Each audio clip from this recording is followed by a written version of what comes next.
Okay, so I'm going to go ahead and call to order the February 25th regular meeting of the Winnetka Plan Commission. Can we get a roll call, please? Trustee Orsic. Yes. Member Poor. Member Sabawala. Member Case. Here. Member Enck. Here. Member Van Vlack. Here. Member Bradley. I'm here. And Chair Danley. Here. All right, so first up, do we have a motion to approve the January 28th regular meeting minutes? So moved. Second. All in favor? Aye. Aye. Any opposed? Nope. All right, those minutes have been adopted. We are going to be taking, it looks like we have a number of people in the audience tonight, so we'll be taking public comment for items that are on tonight's agenda later when those items come up. But do we have any members of the public here who want to speak to anything that is not on the agenda this evening? All right, seeing none, do we have a community development report this evening? Yes, thank you, Chair Danley. Just a brief update.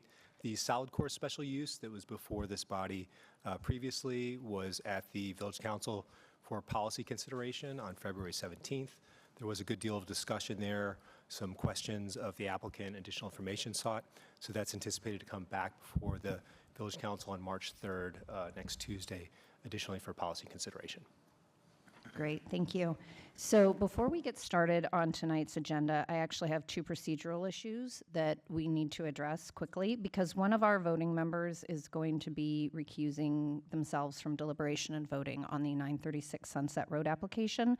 I'm moving that that application be considered as our final agenda item of the evening. Is there any objection from members of the commission?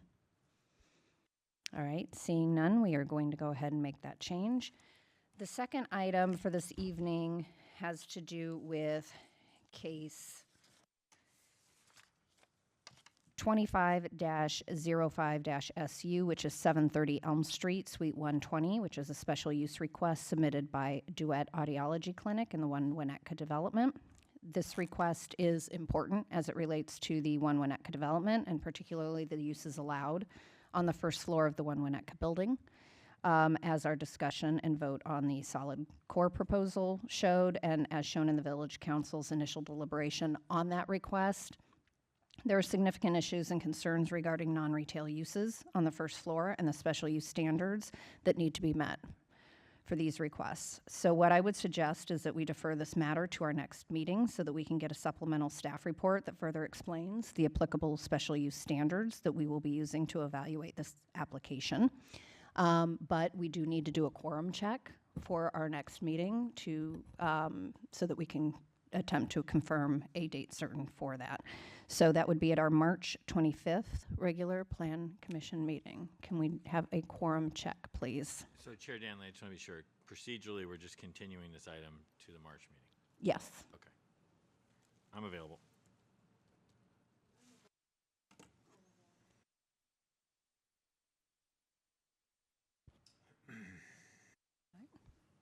Okay. Member Enck?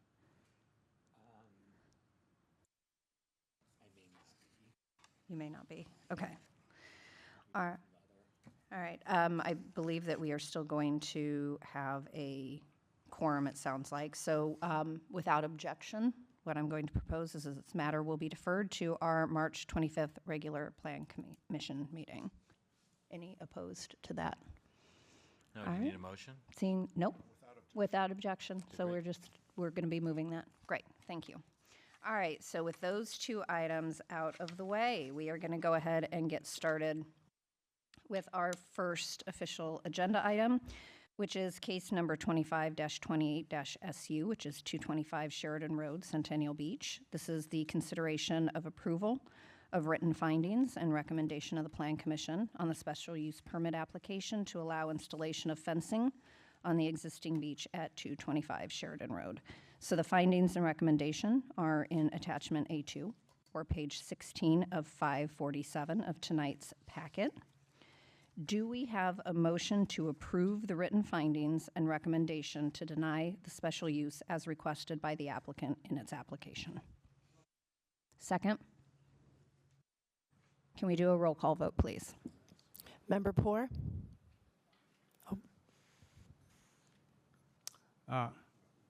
Member Poor. Yes. Member Subwala, Member Case, Yes. Member Ank, Yes. Member Van Vleck, Yes. Chair Danley. Yes. All right, so those findings have been adopted. Our second item for this evening is case number 25-24-SU, which is Winnetka Congregational Church at 725 Pine, which is seeking a special use permit to allow a child care center to operate in the existing church. And I do want to point out that we are a recommending body on this item, and the village council has final jurisdiction on this request. So I am going to go ahead and turn it over to staff for their presentation now. Thank you, Chair Danley. The applicant is proposing leasing space within the existing church building to jumpstart early learning services to operate a child care center, and is before the commission this evening seeking a recommendation of approval on an amendment to a special use permit for which the village council has final jurisdiction. The requested amendment is to an existing special use permit that was approved or granted in 1996 that allowed expansion of the church building and the parking lot. The expansion of the church was to the north and provided new fellowship space and classrooms. The approval did not include operation of a child care center. The property is located on the northeast corner of the intersection of Pine and Prospect and contains, obviously, the Winnetka Congregational Church and a parking lot. The property is zoned R2 single-family residential, and it is bordered by the same to the north and east, R5 and R4 single-family residential to the south, and R3 single-family residential to the west. In addition to single-family residential uses, the R2 district allows a limited range of additional uses with approval of a special use permit, including a church or temple, schools, and a library. The comprehensive plan designates the property as appropriate for institutional uses, which includes religious institutions, schools, governmental, and other facilities. The site is located in a residential area with single-family residences in the site and in close proximity to the community house. The applicant's use of the property as a church is consistent with the comprehensive plan land use designation and the R2 zoning.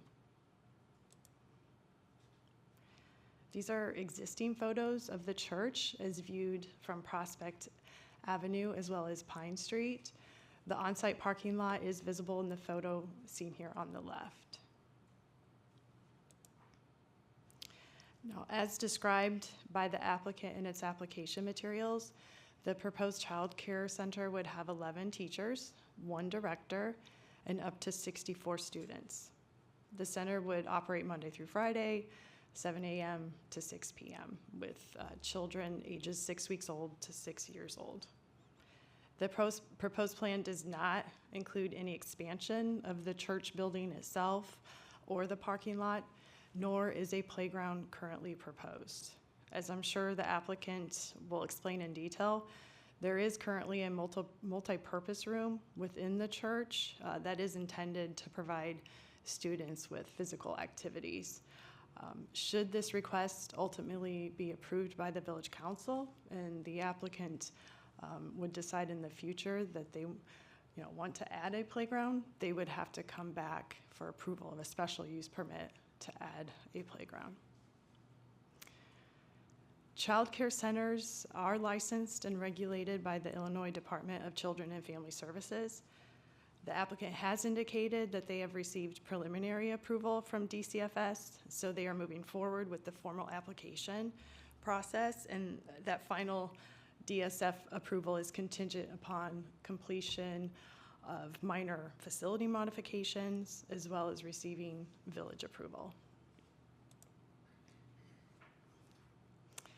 The applicant indicates that staff for the center will park in the existing lot on the church property. There are 22 spaces in the lot. 4 of those are accessible spaces, and 1 is currently occupied by the church's rummage sale truck. There are also 3 spaces that are marked in the circular driveway, or the driveway circle. So in addition to responding to the special use standards, the applicant has provided a traffic impact study, which they can explain in detail, and also explain their anticipated drop-off and pickup procedures. I will say that the village engineer has reviewed the traffic analysis. His memo is included in your packet. He has offered recommendations based on the information provided by the applicant. One, that the child care center can operate at this location with minimal overall impacts. However, it may be necessary to perform ongoing evaluations and possible modifications based on the drop-off and pickup conditions. Secondly, appropriate staffing will be critical in reducing the potential for on-street queuing of vehicles entering the site, which could obviously cause safety concerns at the curve on Prospect Avenue. Parking for staff on site should be required to reduce any additional impacts to available on-street parking near the site. There is on-street parking allowed on the north side of Pine Street as well as the west side of Prospect Avenue. Consideration should also be given to overlapping of any other existing or future programs that are offered during the day at the church with additional staff parking on site. Parking on site for other church activities would be limited, possibly creating additional on-street parking issues. The ZBA is scheduled to consider the same special use on March 16th. The Plan Commission is to consider whether or not this proposed amendment to allow the child care center meets all these standards here. I'm not going to read through them all, but they're listed here. We can always come back to them. So after hearing from the applicant this evening and any members of the public, the commission should either continue the hearing to a specific date if you need any additional information.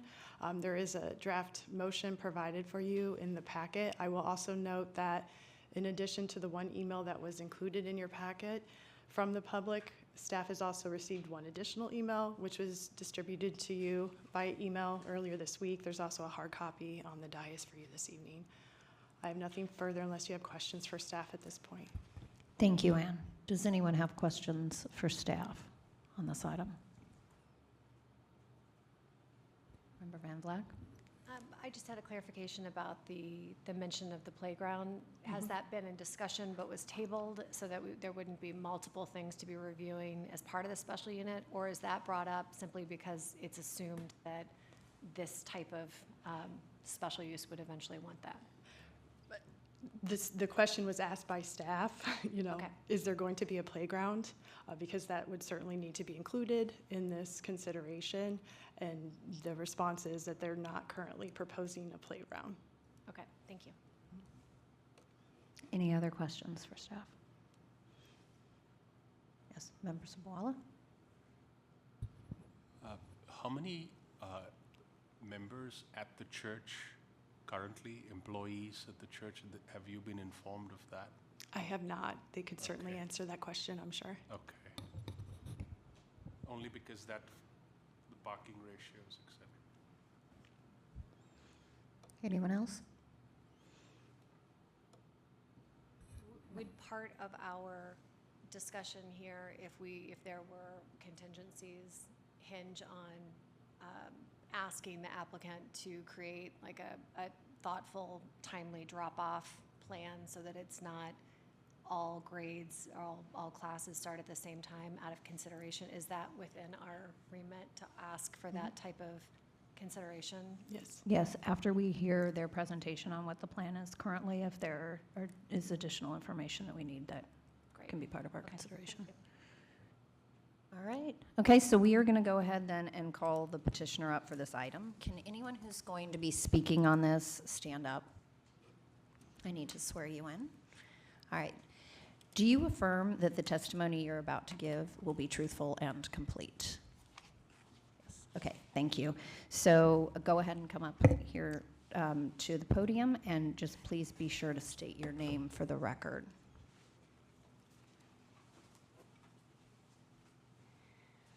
Amy Falkowski.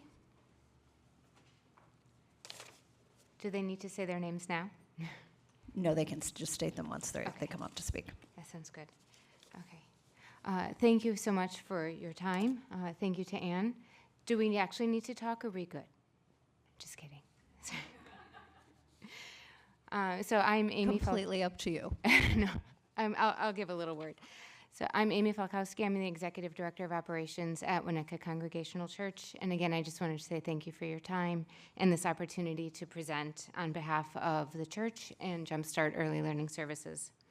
I'd like to introduce a few other people who are here today. We have our pastor, Paulo Franza, who's in the seats today, our chair of congregation, Julie McConnell, as well as our committee member, Christy Schellenberger, and Dan Brinkman from Gewald Hamilton and Associates, and Victor Cuevas from Jumpstart Early Learning Services. Not here on our committee is Patty Von Cleve and Jean Ebersol.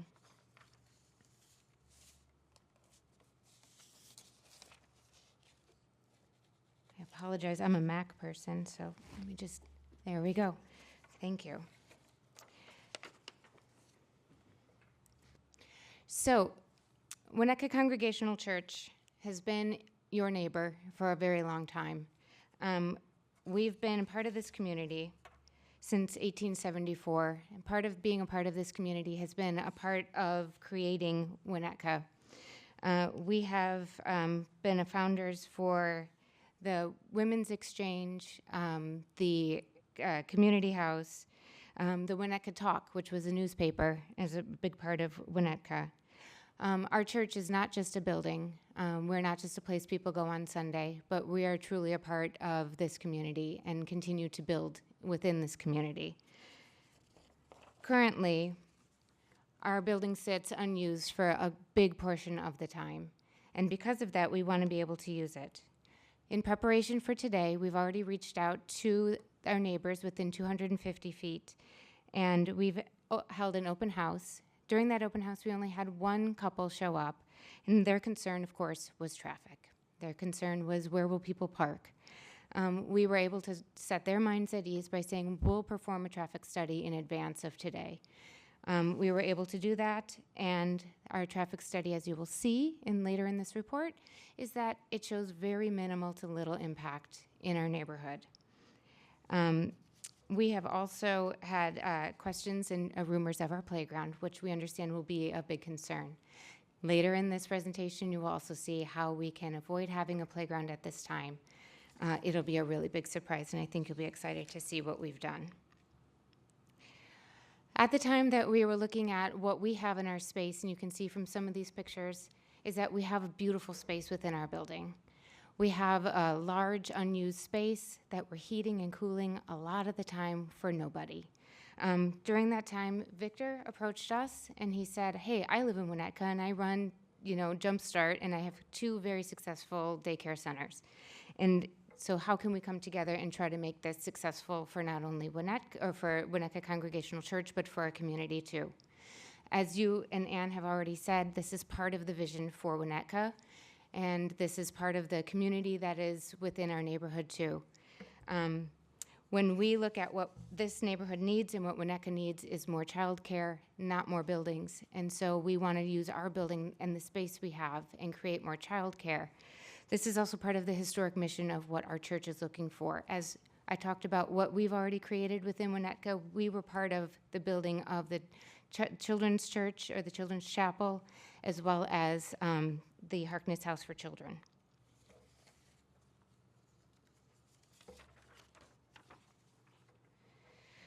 So you've already heard that when it's at its full capacity, Jumpstart is going to have 64 children, 11 teachers, and a director.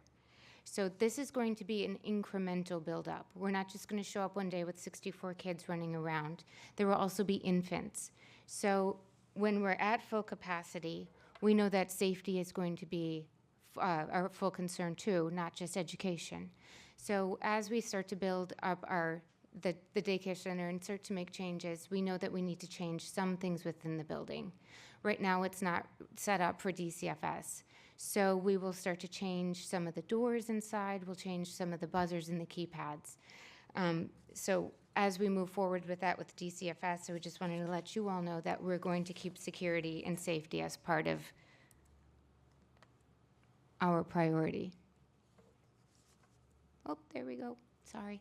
Okay, so this is a little sneak peek about what I'm telling you about for indoor space. I don't know if you've been in our church before, but we have a gigantic gym inside. So this allows for the students to be able to use their gross motor skills in a way that you may not have realized. That's tucked, hiding behind the gym. We also have a beautiful patio for the kids to be able to sit outside and have lunches. It is required that students go outside or that the kids go outside, but it is not required that they have a jungle gym. If you look, oh, this is not clicking right. I'm sorry. Come back.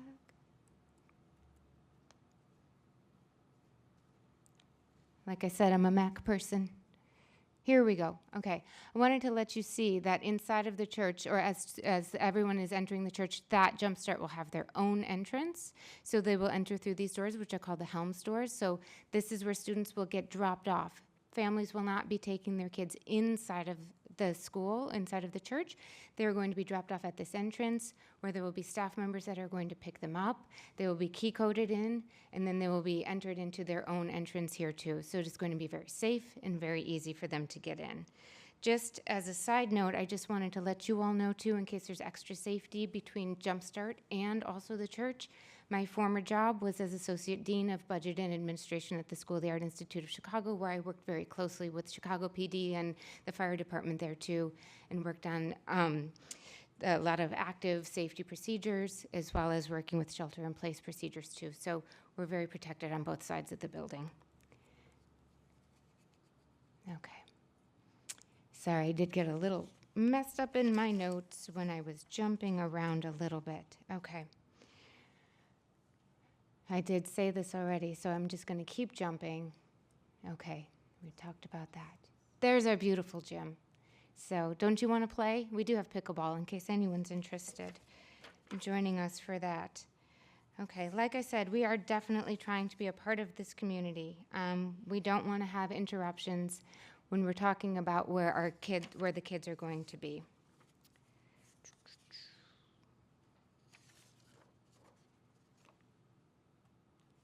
Apologize for this section. I don't know why it got missed. Okay.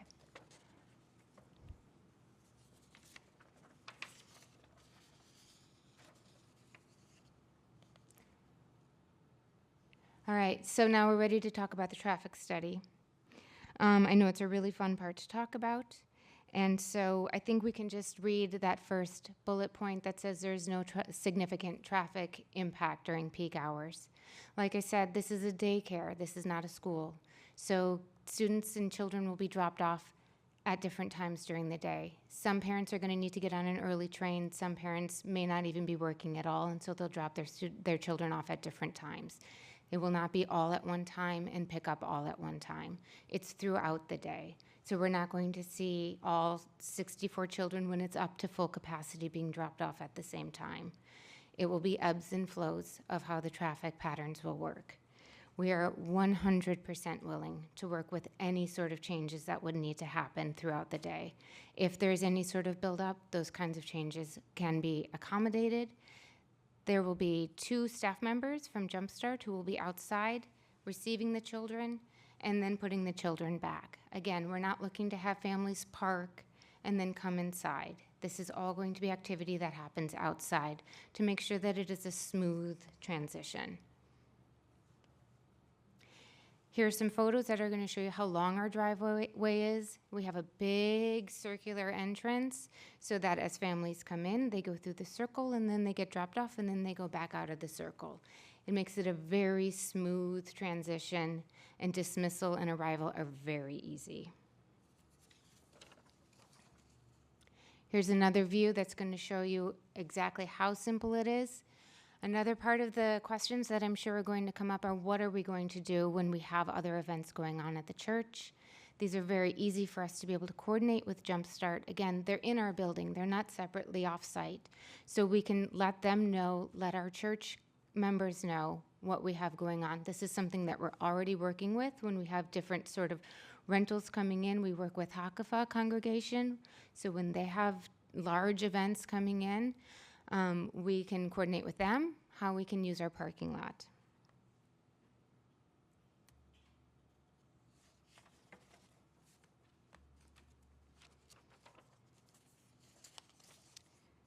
Feel like I apologize to zip back through. There seems to be a slide missing. So I'm just going to talk about it. We have already coordinated with the DCFS.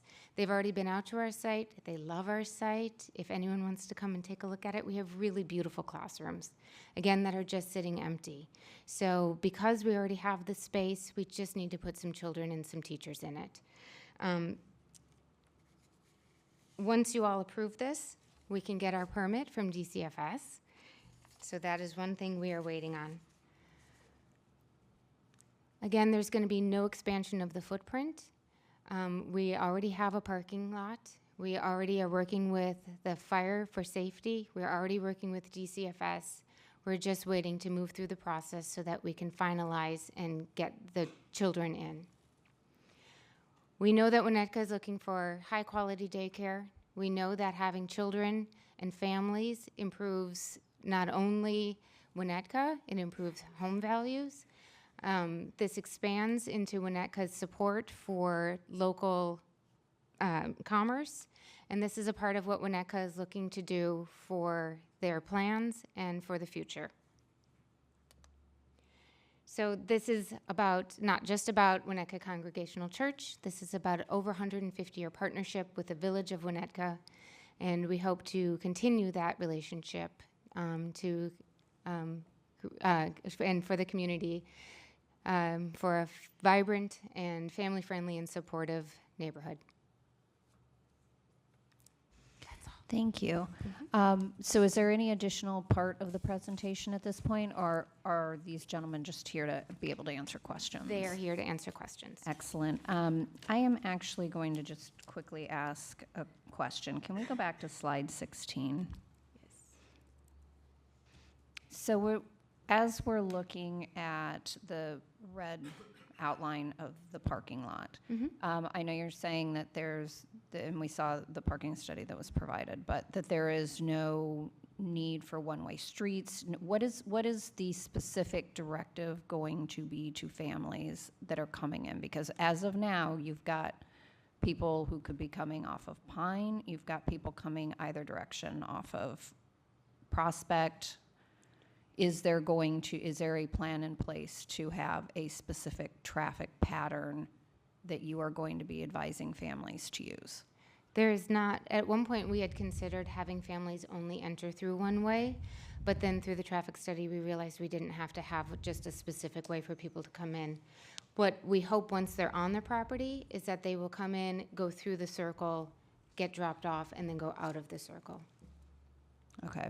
And I ask this just because, as this slide shows well, both on Pine and on Prospect, we have parking on one side of the street on streets that have curves that are, if you drive these, that are pretty much blind in each direction. So any sort of increase in traffic that you're anticipating multiple cars going on those streets is going to be a concern. I believe, Member Subawala, you had a question for the petitioner. Let me start with you.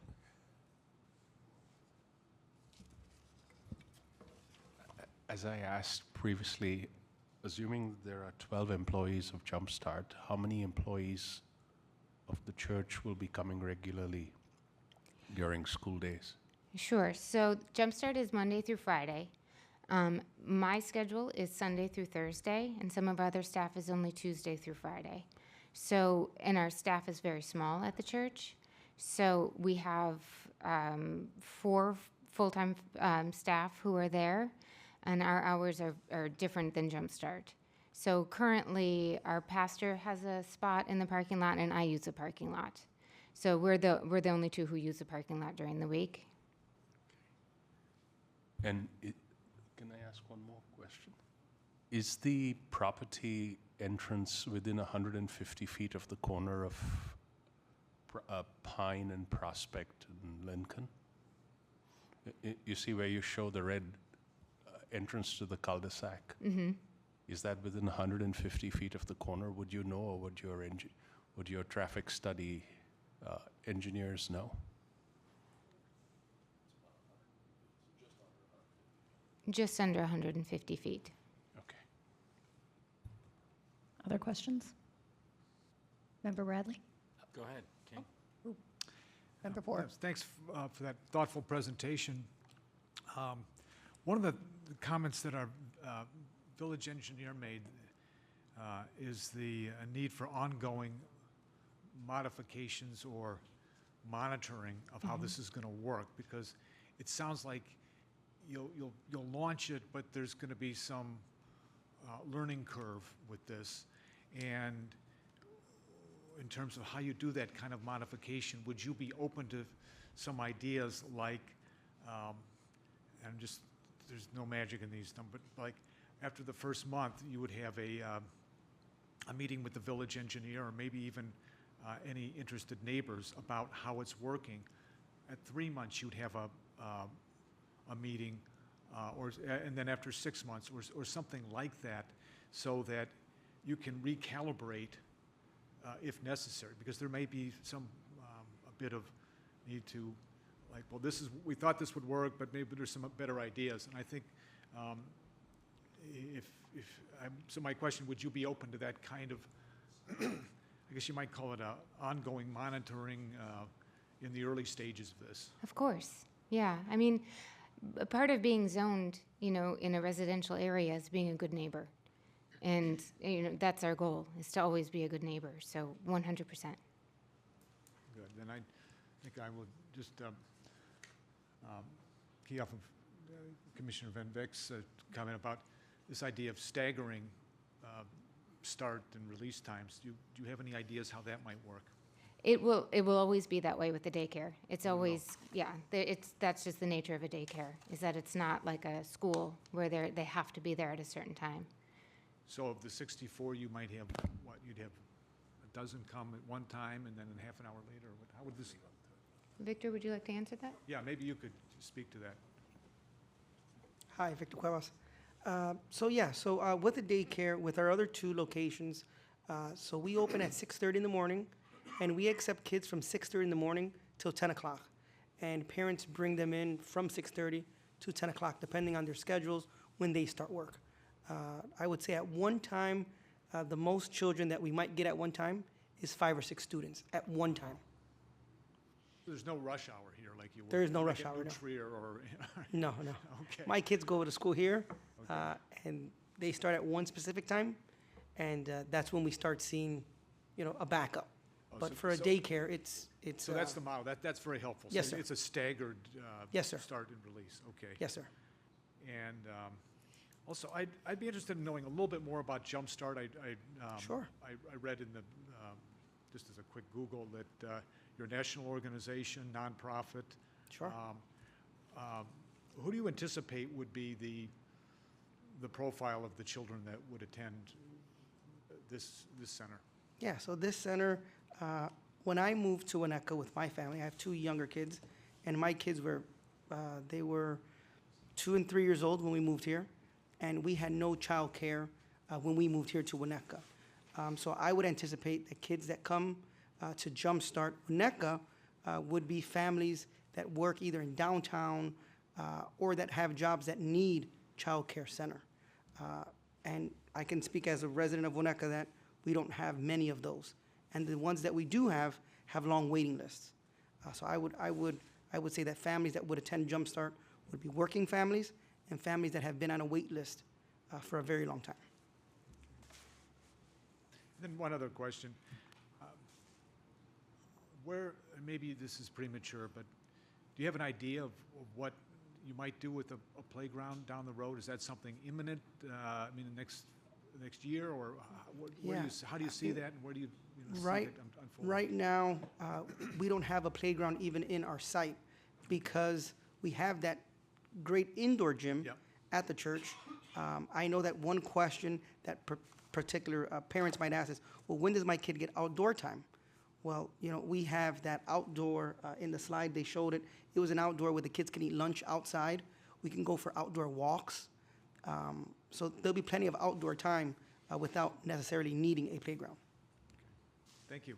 Yes, sir, thank you. Member Bradley. Yes, thank you. I won't be voting tonight. I'm on the zoning board, so, but I do have some questions that I maybe hope to help everybody here. You said it at maximum demand, it would be 64 children. Is that set by code or your choice? Or you? It's is by that a code. Constraint by code, okay. And is that a function of like ratio of size and personnel to the number of children that DCS requires? Yes, so how we came up with the 64 number is by ratio, by DCFS ratio. Of So what? for example, infants are a 1-to-4 ratio. Okay. One teacher for every 4 students. So, but you would have an ability to size that up just by adding more employees, right? No, because it also goes by classroom size. And Okay, so when so the there's another DCFS rep factor. came out, she measured the current classrooms, and then that is the max capacity that she would allow for the classroom sizes that we have at WCC. Okay, so there's the number right now, which is variable because it's a function of how many classrooms and how many teachers or adults you're putting with the children as a ratio, as you said. If I'm understanding then, what are the ages of the children? It goes from 6 weeks old to 6 years old. Okay, so Already 5 years old. 6 weeks old 6 weeks old to 5 years old. to 5 years old. And how do you normally, in Jumpstart, how do you normally isolate those groups in terms of the classrooms that you would, or the rooms that you would put a 6-week-old from a 5-year-old in? How do So you- we have infant classrooms that have cribs that are designated from 6 weeks to 14 months. That would be our infant classroom. Okay. And then we also have a toddler classroom that goes from 15 months to 23 months. Okay. And then a 2-year-old classroom. so And on. you haven't done any sort of like pre-selling, you have no idea how many infants you would need as compared to 5-year-olds and the modeling that you might have done for. We know Connected how many Design. infants are allowed in a particular classroom. Right. For that particular classroom. Got it. Okay. Do you have any sense of what percentage of the children might be parishioners? Like, has any of this already been discussed within the WCC community? Have you heard from members of the community that this is wanted for their own? I understand a vacant, building, you haven't been using it and you want to fill it. But I'm trying to understand if this is fortuitous that you had a member come up to you with an opportunity like this, or whether or not you're hearing from parishioners that they want this. Is there any idea of? So far, we have 5 families on the waiting list, 2 of which are parishioners of WCC. Okay. This is probably not a question for Jumpstart. Sure. What other ministries do you use the space for currently, or have you used in the past? I understand it's not being used now, but what other programming ministries might you have used in the past? We do use it on Sundays. Well, Yeah. outside of Sundays, sure. Yeah, that's pretty much all it gets used for. Every now and again, someone will want to use the space for, like a day off of school. Someone will rent it for an outside class or something like that. But So all the wonderful slides you put together, the 150 years, all of the ways in which you guys have been part of the community, you're saying today it's just on Sunday? just on Sundays for now, right now. Okay. It used to be used for more, but times have changed. Okay. It's by appointment, or it's in sort of a zone of drop-off, so you sort of are open to receiving the children from 6:30 to 10 a.m., and then after that, you can't drop off. Is that right? That's correct. Okay. And then what's the That would be pickup? What's the sort of the pickup window? So pickup window is any time after 10 o'clock, all the way to 6 o'clock. Okay, so So much parents- longer pickup Yeah, window. parents are able to pick up their child from 10 o'clock to, from 10 o'clock to 6 o'clock. And when we close. is that like pre-established time that Jane's coming to get her child, or is it Jane just rolls up and you guys have to figure out, oh no, they're ready, and so you go get the child and bring? How So- long is the wait time between? I get drop-off, I've For got sure. kids, I go through the drop-off Yeah, line, yeah. and they're out of my car and I'm gone. But the pickup can sometimes be a bit more, where's the Bradley kid? Get him over here. So you can have more time in the pickup than in the drop-off. How do you guys orchestrate that? So when students register when they enroll at Jumpstart, we give them an application that says, what is your preferred drop-off and pickup, just so that we know. So if we have a lot of students that we see are going to get picked up, for example, at 4:30, then we have staff already outside to accommodate that rush. So we get information prior to the kid actually coming to Jumpstart Okay, that tells us when we're going to have our big rush, if any, in the morning or in the evening. okay. These are Jumpstart, so effectively WCC is licensing the space or is in a contract with Jumpstart to use the space for the purpose of running the daycare, right? It's Jumpstart correct. is actually taking the liability and the That's responsibility. correct, yes, sir. What are the background checks? What is the insurance? What is the training that you have in place right now with Yeah. your employees? So through the state of Illinois, every employee has to be fingerprinted, and they have to have FBI background check. That's a DCFS requirement. As far as staff goes, What insurance do you carry? insurance, we have general liability insurance with a $5 million umbrella. And are you subrogated on WCC's insurance policies?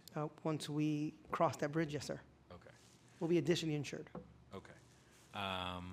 Okay, I think that's it. Can I actually ask a quick follow-up question based on the age ranges? So I understand, again, going back to pick up and drop off, with the that a daycare center has a different schedule than, say, a defined school situation. However, you are serving preschool-aged kids. So in the way that you structure the day for those kids in that 3 to 5 or 3 to 6 age range, you're saying that there is no structure or no sort of implied, these are the hours, that there's a certain type of instruction, if that's what you're, like, there's no preschool sort of correct. Yeah, because we're a aspect to it. preschool. And so with that, they follow the same daycare hours. We're open at 6:30 in the morning, we close at 6 o'clock. So there's no specific time for preschool, like from 8:30 to 3:30. It's not for Right. preschool. So, but there's no sort of curriculum saying that at 10 a.m. kids are generally doing some type of language arts thing or some, so Absolutely. that there is some kind of, is there like a block of time that is sort of ideal for that age range to be in and out of the building? Absolutely. There is a curriculum, even from infants going all the way to preschool, that structures their day. Like when they're going to have music, when they're going to have writing, or especially in preschool, there is a curriculum that would say, from this time to this time, we're doing this. And from that time to that time, we're doing this. But you're not seeing at your other locations increased demand amongst families for specific blocks of time to ensure that they're getting that instruction? No, because every child has to be in the building before 10 a.m. Okay, so So that's when our nothing day actually basically- starts. That's when your day Yeah, starts? from 10 a.m. on. Got it. 'Cause Thank we you. have breakfast, lunch, and supper, so in between that. Okay. Yep. Hi, thank you. Great presentation. I do have a question, going back to the dropping off.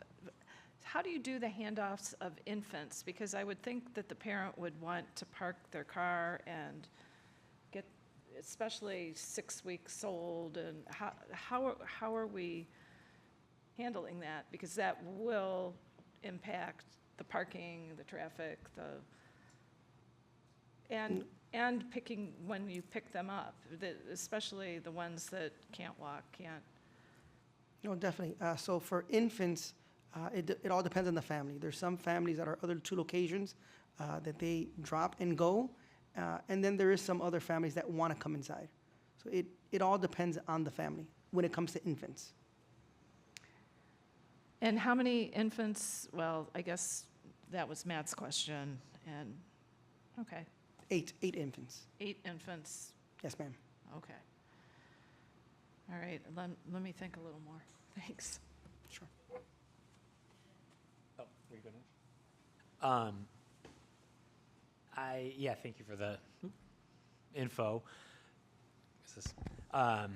So we had experience at Harkness House across the street for many years, and did find at that time that there were very limited options for full day daycare in the area. And the wait list thing was a real thing that we experienced as well. But I'm curious if you've had conversations with Harkness House and the Winnetka Community Nursery School just to identify that there is indeed a need now Yes. for more, that it won't be, competing with one another, but actually augmenting the need that exists. Yes, we have. Yeah, and Harkness has a 30 family or 30 student wait list. So we definitely would be relieving some of the pressure for those families that are waiting or or who have to go to in-home daycare or leaving the area.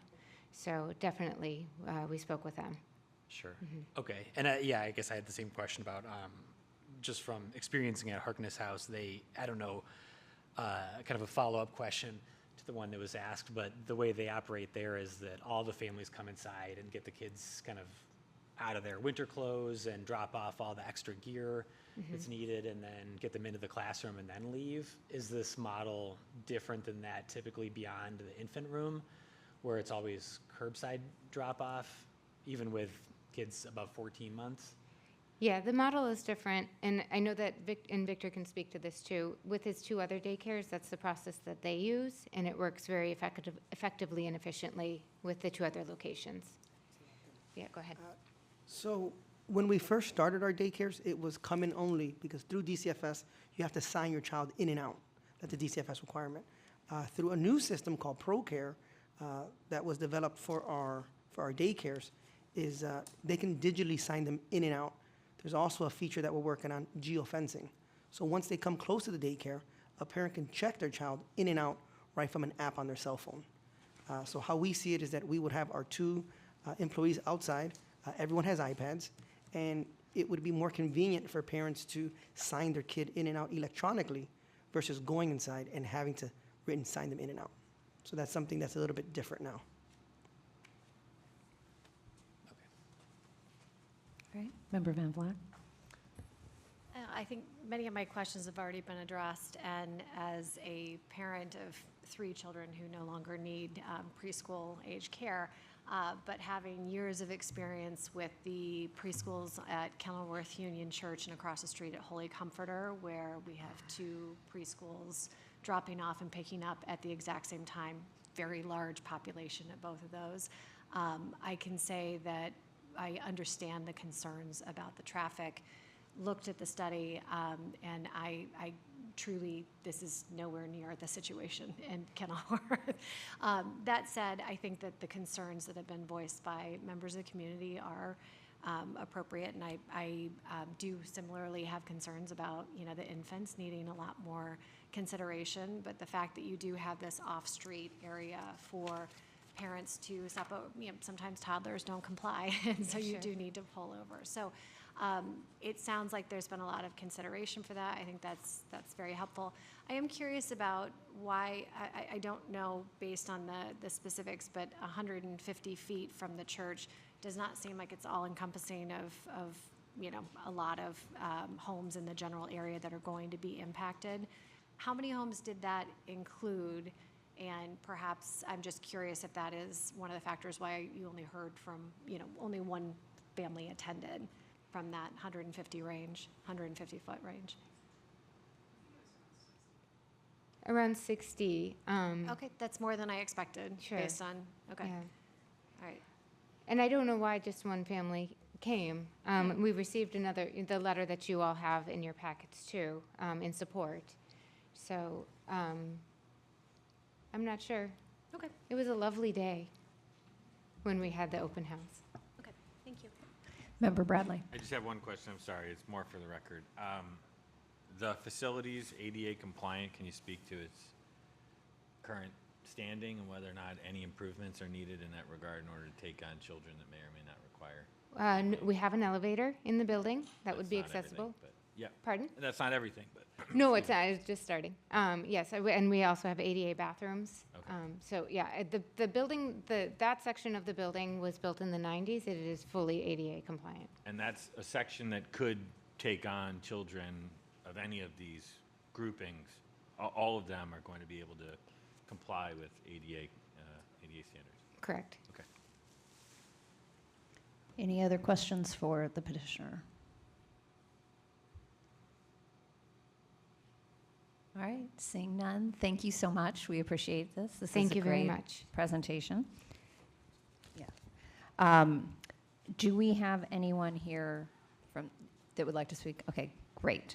So what I'm going to do is any members of the audience who would like to speak, I'm going to do a similar thing. We're going to go ahead and swear you in, and then when you come up to the podium, have you state your first and last name, and just please be aware that public comment is limited to 3 minutes. So anyone who is going to be speaking, can you please stand up? Okay. Do you affirm that the testimony you are about to give will be truthful and complete? Yes. Thank you so much. Please come up to the podium.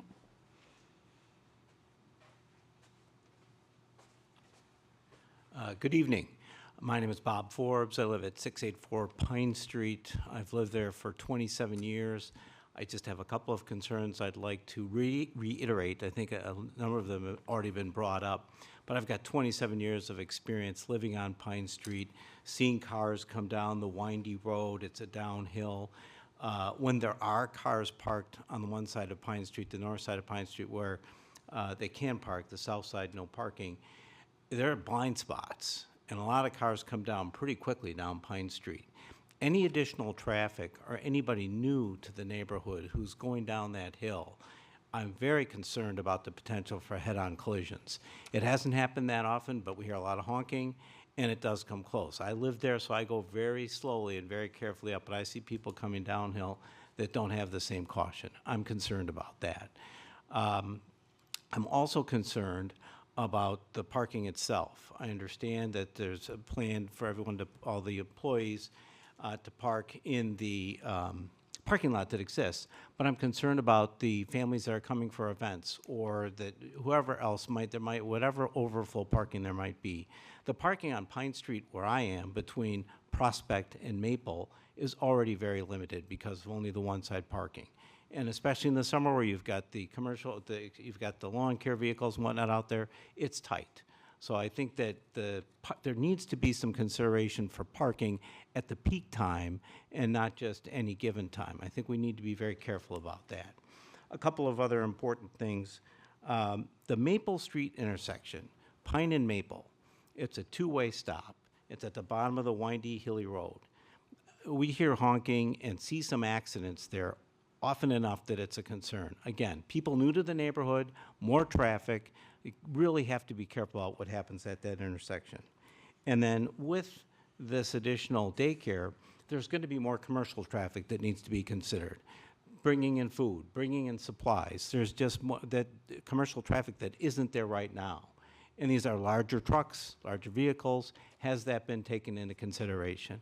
And one other important thing, in the sometime as early as later this year, One Winnetka is going to open. That is going to bring a lot of traffic to the area as well. People coming down Sheridan over to Maple, people coming from Tower down Prospect, down Pine Street to get to where they want to go. I think this needs to be taken into account now, as opposed to running a test later to see what might be happening once One Winnetka is in place. So I think those are also important considerations. So with that, I thank you for your time. Thank you. Hi there. My name is Beckley Maggio. I'm a resident of Winnetka, and I'm also the current president of Harkness House for Children's Daycare Board. We actually did have several conversations with Winnetka Congregational. There absolutely is a need for childcare in the Winnetka and North Shore area. I do have some concerns, and I wrote everything down in the form of a question, so I'm going to try to get through it in more statement than question. So I think the comment that was made, correct, with daycares, there is no formal drop-off time like there is in elementary school. There is absolutely rush hour, and that is largely driven by train schedules.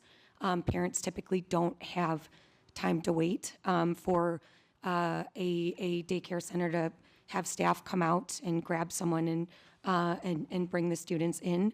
If there are any difficulties, as Member Van Vleck mentioned, being able to park and bring a student to the center is really important.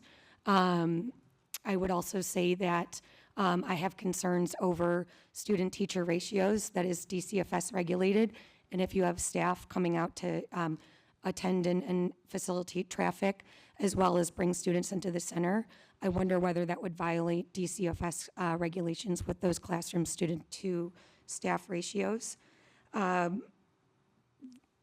There is a concern over, and this was, I think, one of the issues that we encountered when we were speaking with Winnetka Congregational over the security of the center. So when you think about, and I actually met with the DCFS rep that has met with Winnetka Congregational. The center itself during the operating hours, the entire facility needs to be secure. So that would include the gym. That would include any elevators that would satisfy ADA requirements. And that was, one of the challenges that we encountered when discussing with Winnetka Congregational, because, that is, really important to parents as well as complying with DCFS standards. I'm just kind of generally curious what time the traffic study was conducted, whether that was conducted during, normal, like noon on a Tuesday, or whether it was conducted between 7:30 and 9:30, which is kind of the high traffic drop off within Harkness House. We have 96 students currently enrolled, and at any given time, we have, I would say at a minimum, 2 to 3 students being dropped off, but at a maximum upwards of 10 to 12. Traffic is an issue, parking is an issue at Winnetka Community House. And there are, if this were to move forward, and just for consideration of the council, that would be 4 child care centers, including, child care, including preschool, within a 2-block radius. So I don't think the traffic and parking should be taken lightly. I do think that it is a challenge for the community house right now, for the staff that work at community house as well as Harkness House, and should really seriously be considered. But again, I'm very conflicted because I do believe there is a need. I just have concerns over the safety of students relative to parking. And then lastly, relative to the playground, we have parents, provide feedback to the staff and the board that students aren't outside enough. And so the lack of an outside facility, a lack of structured, fenced-in outside. So Ms. Mudd, we are over your 3 minutes. Okay. So just the playground to me would be, okay, sorry. Thank you, appreciate it.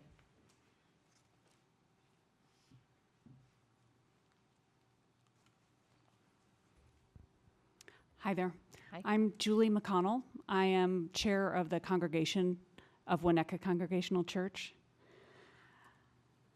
You've already heard about our 150 years of working together with the village of Winnetka. One of the things you may not know about is that recently we've conducted a visioning process of our own. And one of the things that we really want to focus on is to be a bigger part of the community. And we see this need for daycare, as has been expressed to us by our neighbor daycare facilities that have very long wait lists.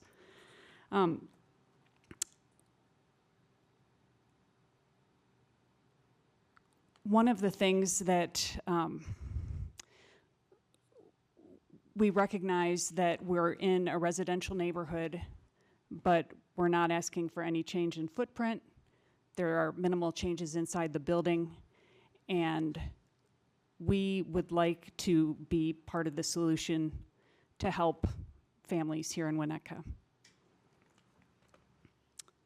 Thank you for your time and for taking in all of this. Thank you. Are there any other members of the public who would like to speak on this item tonight? All right, seeing none, we're going to go ahead and close out public comment. I do want to ask, however, of our petitioner, was there anything that was brought up during public comment that you would like to respond to?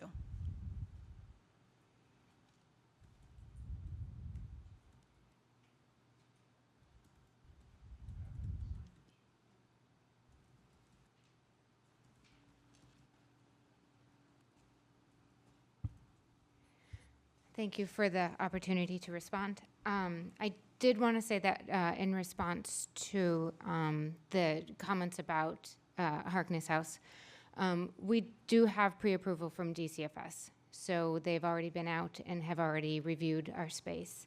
So we don't have any concerns with security or ratios or anything like that. So we can safely say that we already have that pre-approval. And, you know, when it comes to the traffic and the parking, once again, you know, we are very willing to work with any sort of changes after we get going. We are also concerned about, you know, being a nuisance in the neighborhood, and that is the opposite of anything that we would want to be. As I mentioned before, we want to be good neighbors. We have been good neighbors for a very, very long time, and we would like to continue that. Can I ask, Yep. ask a question? So I just want to make sure, because the 11 teachers and the 1 director, you're saying the way that you guys imagine the flow of pickup and drop off and the way in which teachers are taking children to that drop off, to that pickup, does not create any issues with the ratios required under DCFS at any point okay. So there's essentially an overage required so that if one teacher is taking one student out, we haven't created a situation where even for 5 minutes, you're not compliant with DCFS. That is correct, yes, sir. So as a part of the conversation with DCFS, they were aware that you would have teachers stepping out of the room Yes, ma'am. at various points in time. That's part of our daily program plan that we submit to DCFS. Okay. In response to public comment as well, I am wondering about the commercial truck issue in terms of things that would be coming in and out of the facility based on, that would change from what the church's current needs have been. What do you anticipate that being in terms, are you providing food? Are there commercial trucks that will be coming in and out of the space? And when would that be? The only commercial truck, which is really a van, it's a food van. So we have food catered, and they come in the morning, and they drop off all the food for the day, and it's already pre-made. We have warmers that we're setting up in a warming kitchen to put out those foods. So it's just one food van. And what time of day does that happen? So that normally happens at about 7:30 in the morning. Thank you.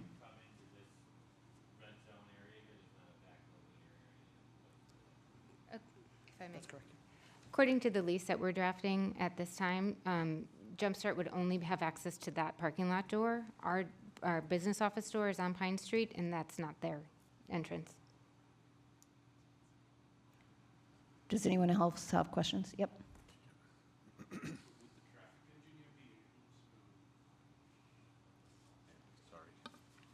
Would you,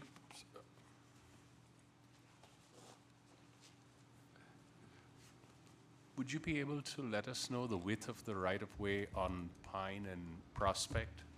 And can you state your first and last name for the record, please? My name is Dan Brinkman with Gewalt Hamilton Associates.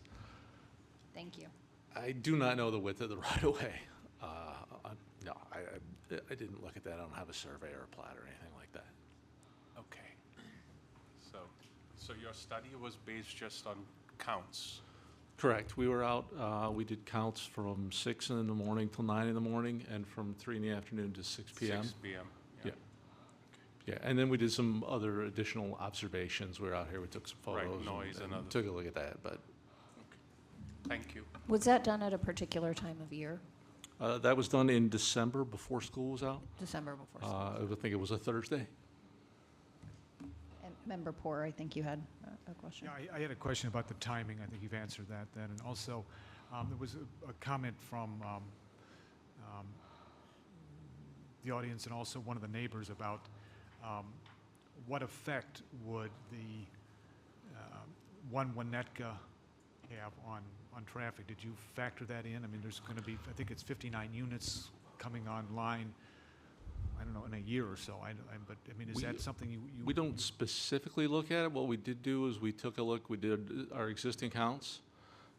We projected 5 years into the future at 1% per year growth. So there is some background growth assumed in that. I didn't specifically look at how much traffic one Winnetka will send through the intersection here.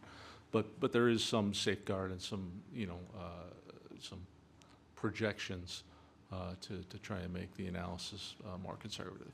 And then finally, you may not be the right person to ask, but you're in the traffic study business. Is this the kind of thing where you would want to have signage like you do in schools, like school zone or something like that?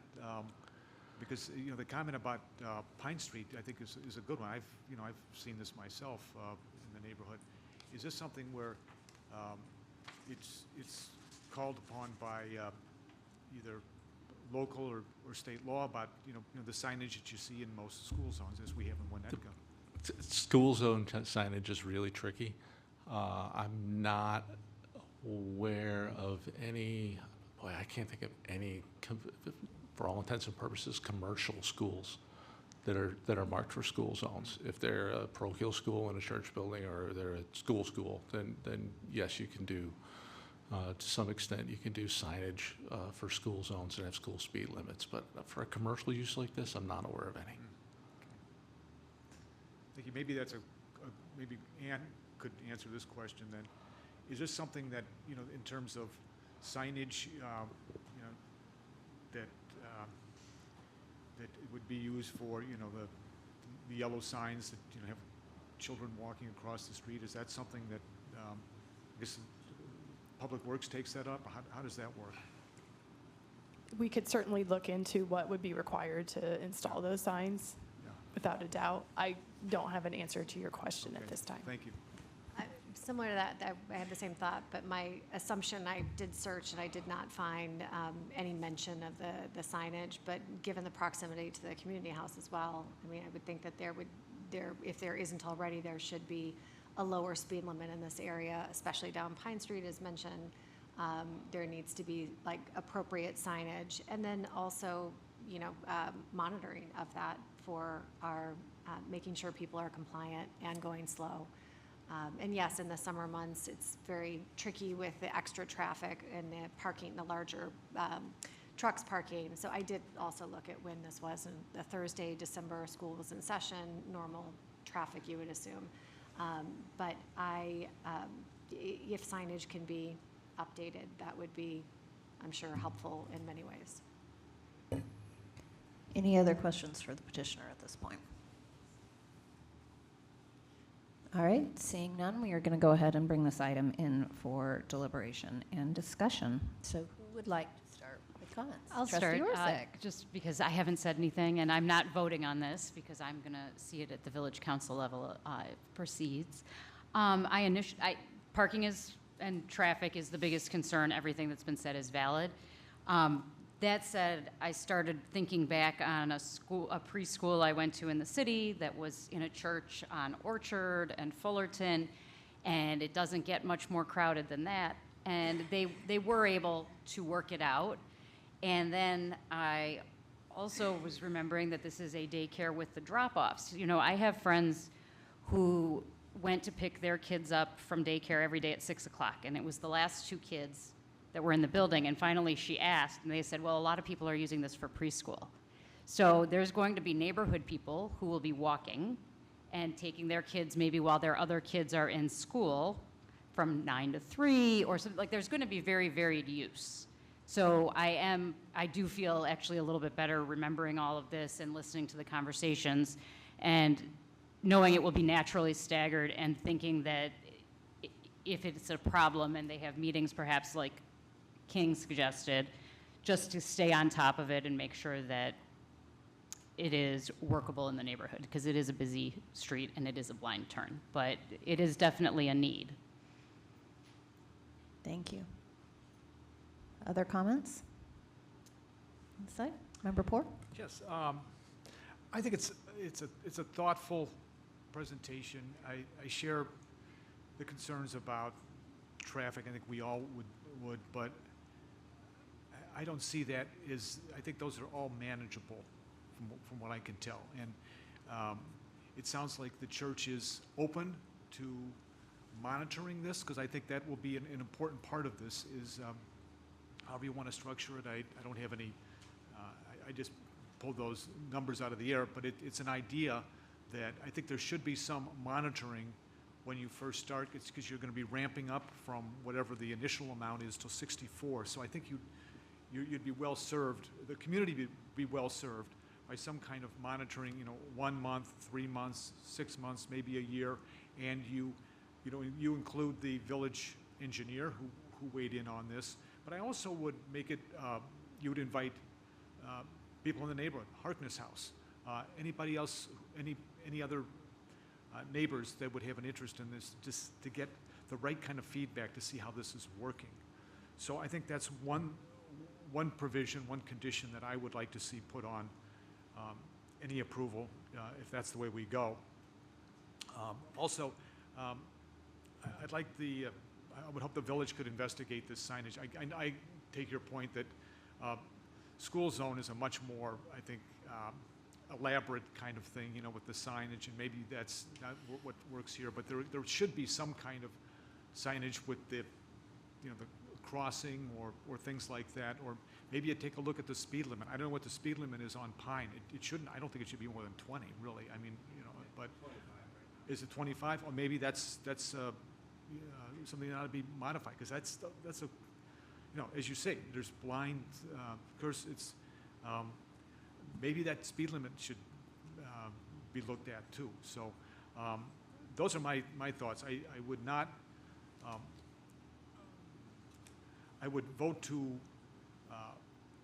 recommend this, but with these kinds of modifications attached to it, and also a good hard look at any kind of signage. Thank you. Member Subwala.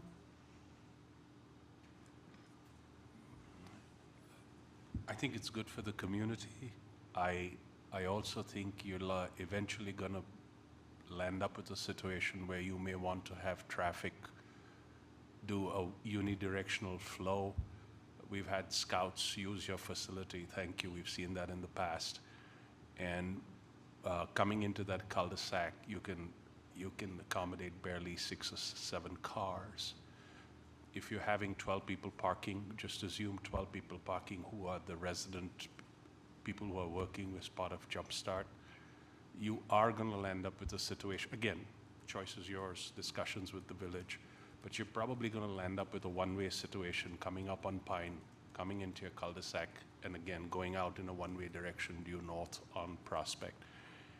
And my only other comment is you are probably going to land up with some kind of signage that prevents parking on the Prospect side, because otherwise you are going to probably create bottlenecks. This is just from, because I marginally disagree with your assumption that 3 and 4 cars are going to show up at a time.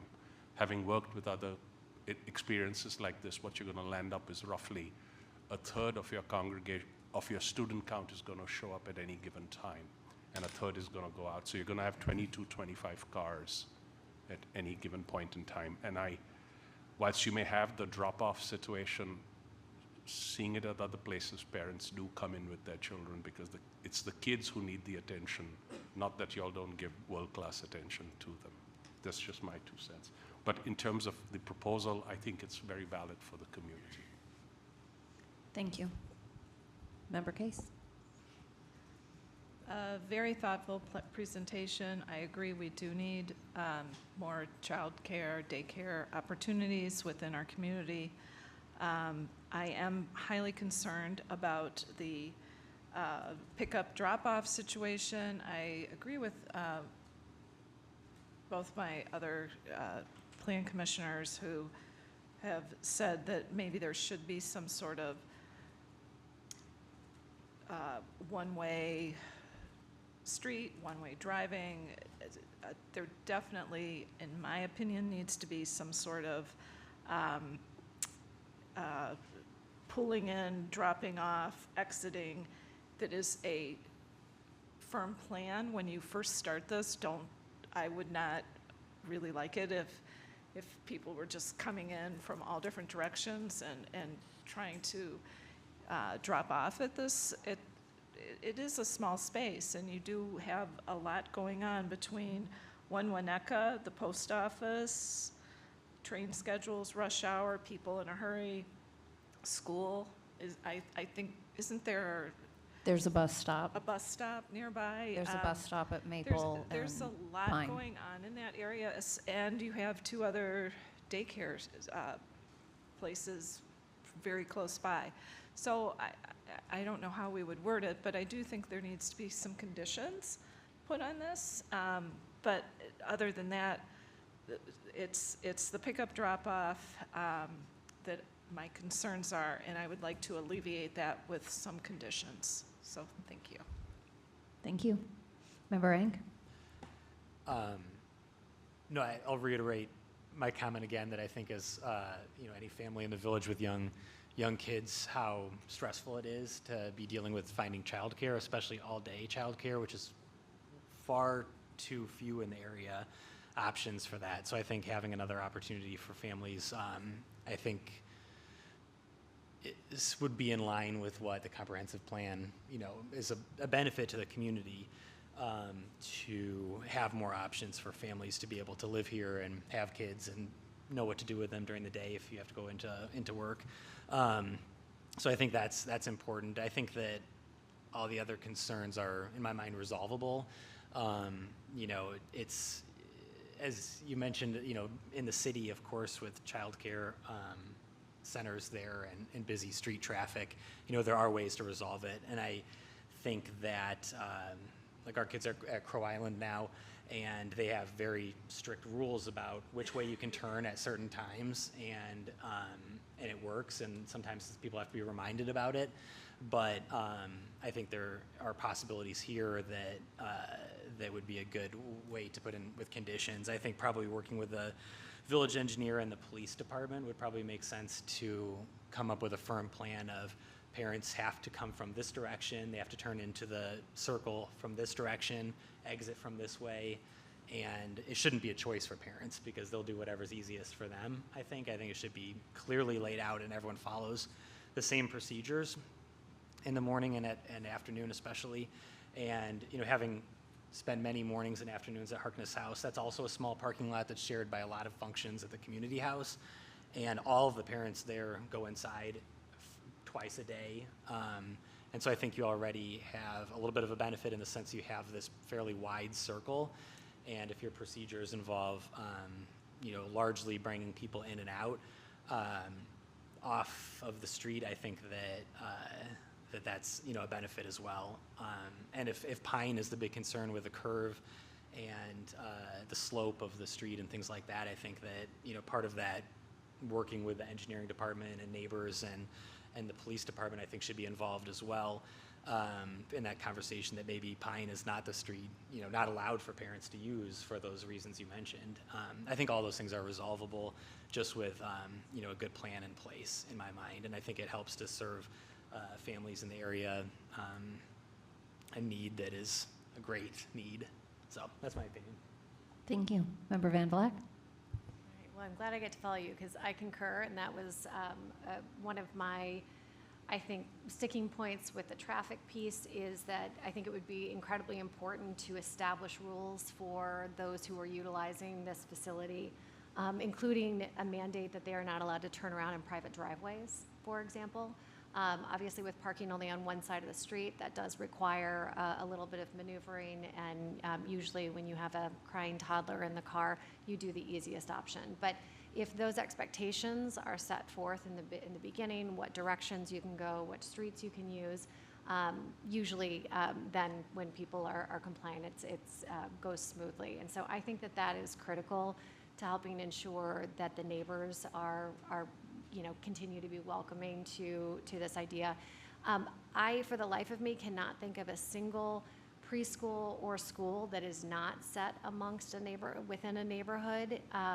This is something that many people in our community deal with, and they are short-term in that, it's a window of time, and it might be uncomfortable during that window of time.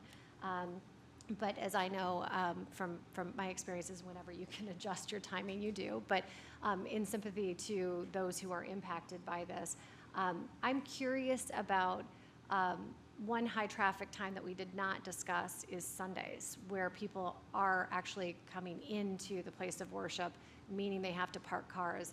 I would be interested to know what a traffic study looked like at that time. I mean, that is a perfect example, and obviously not what we're going to be recurring on Monday through Friday, but that's almost a worst case scenario situation of how does that impact the neighborhood.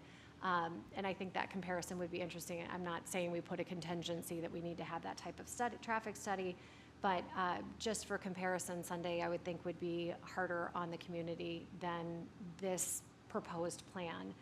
I do have a concern about, while I understand and appreciate the intent about the cell phone alert, I think that you should consider a process that does not encourage a parent to pull a cell phone out when they're in a area, especially a congested area, and on their way to a pickup. It works both ways at drop-off and at pickup, so I would encourage something, maybe with a little more warning, like I'll be there in 15 minutes, so that it would be an appropriate time at a stop sign. I just know that especially if, as Member Poor mentioned, if we don't have school zone restrictions and signage, I don't know that on school zones, I don't know if it's a mandate or just a request, but I see it all over, no cell phones, out in a school zone. And we also have a no cell phone policy in general for a cell phone to your ear. But I would just encourage those looking at the plan here to consider maybe an alternative so that we don't encourage that and encourage distraction. And then, just turning around in private driveways, that's something that's another, and I've mentioned it already, but that's something that is a huge sticking point for neighbors and the sort of thing that does not make for good neighbors, does not make for this situation to be good for the neighbors, because that is something that no one likes that. So if you can put those mandates in place, I think that would be very helpful. And as someone who, on a personal level, raising kids and trying to find childcare, and it is access to childcare is a massive barrier that takes a lot of women out of the workforce disproportionately. And I think it's wonderful that we have many options, even if they are nearby each other, competing potentially in their, who will be there. I think the need is there. And I think also it gives the opportunity to some parents to have the ability to reenter the workforce when they know that there is, nearby childcare. And I'm grateful to see that this is an option. And it's a perfect use for a house of worship that's not being utilized during the weekdays. So, Can I say one thing about that? I agree with you 100% about the cell phones, but I think one thing he said that I've used with a club I belong to is the geo-tracking. And what you do is you set it and you don't pull your phone out. When your phone gets within a certain boundary, whether it's 500 feet, 1,000 feet, whatever it is, it automatically checks you in. So I agree that nobody should be whipping out their phone when there's kids walking around, but that if there is that actually alleviates that problem.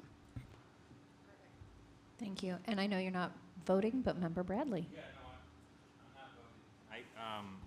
I would say the roundabout is a unique solution that the property has that not all of the daycare centers, not all of the schools have, as a way to take some of that congestion off the road. And you can imagine an easy situation in the most peak time where cars are pre-populating that zone and taking it all the way effectively back around to the exit.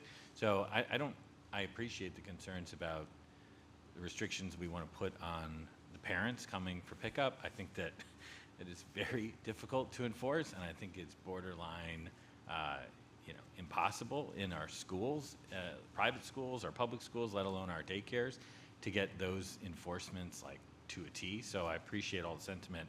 I do think it is very difficult. I don't think that this need at this moment, with the number of students or children that we're talking about, would warrant turning any of these streets into one-way streets and really disrupting the flow of traffic that's presently there. I think that might create more headache than the help that it's meant to give.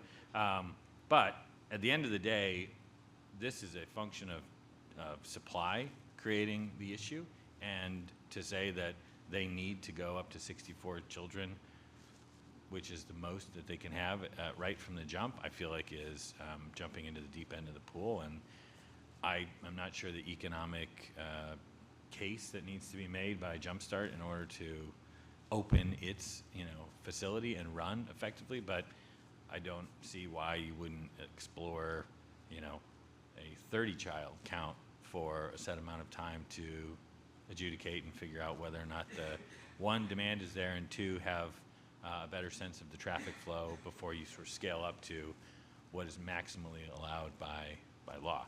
So this is somewhat a function or a problem of the amount of supply that they're looking to put there. I get that there's a demand, but just given all of the testimony, all the comments that you guys have all made tonight, there's no reason that they can't start baby steps towards something that may be its fullest version years from now, but having gone through the trials and tribulations and steps to get there. So I'm not voting, but those are my concerns. I think you guys are on the right track. Great, thank you. And I agree with my members here. It's always nice to be the last one to go. But my concern with this, I think it's, you know, it is a need in the community. My concern, as sort of stated up front, is the traffic. Frankly, you know, from my experience taking kids to daycare and preschool, it's a little bit of a dream to not have to get out of the car and track your kids in and out, especially because you may have younger kids in the car that are not doing things at the same time. So I think that that's really great. But I am really concerned with the blind spots on Pine. I'm concerned with the blind spots on Prospect as well, especially with how many cars are parked there, and with the fact that we've got a school bus stop that is at Maple and Pine, that is right there, that every morning at 8:05, there are kids walking through an intersection that has a stop in one direction and no stop in the other direction. So I believe that this is, you know, a need in the community. I'm for the project. You know, I don't think streets necessarily need to be turned into one-ways, but what I would, in terms of talking about conditions, rather than set standards for meeting, I think that what would be, and you know, maybe Trustee Orsic has something to say about this, but I think that really the condition that I would like to see, and I understand that parents don't always follow what they're told to do. You know, we need a traffic study by Skokie. But, hint, hint.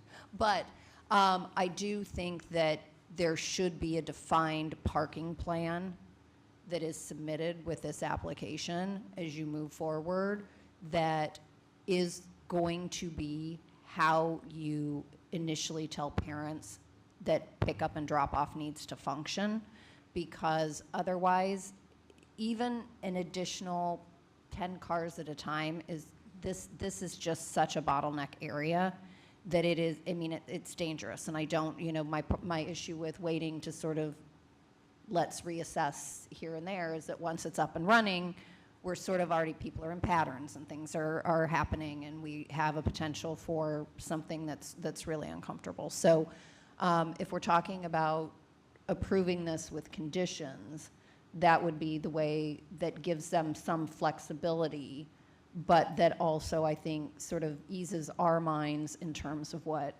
the issues are with traffic. That it's approved on the condition that there is a defined traffic plan for drop-off and pickup that's going to be communicated to parents that you can then share as this moves through the process. Does that sound reasonable to those who will be voting on this? Okay, great. So that said, do we have a motion? Which is on, hold on, I gotta find my glasses, 407, I think, of 547.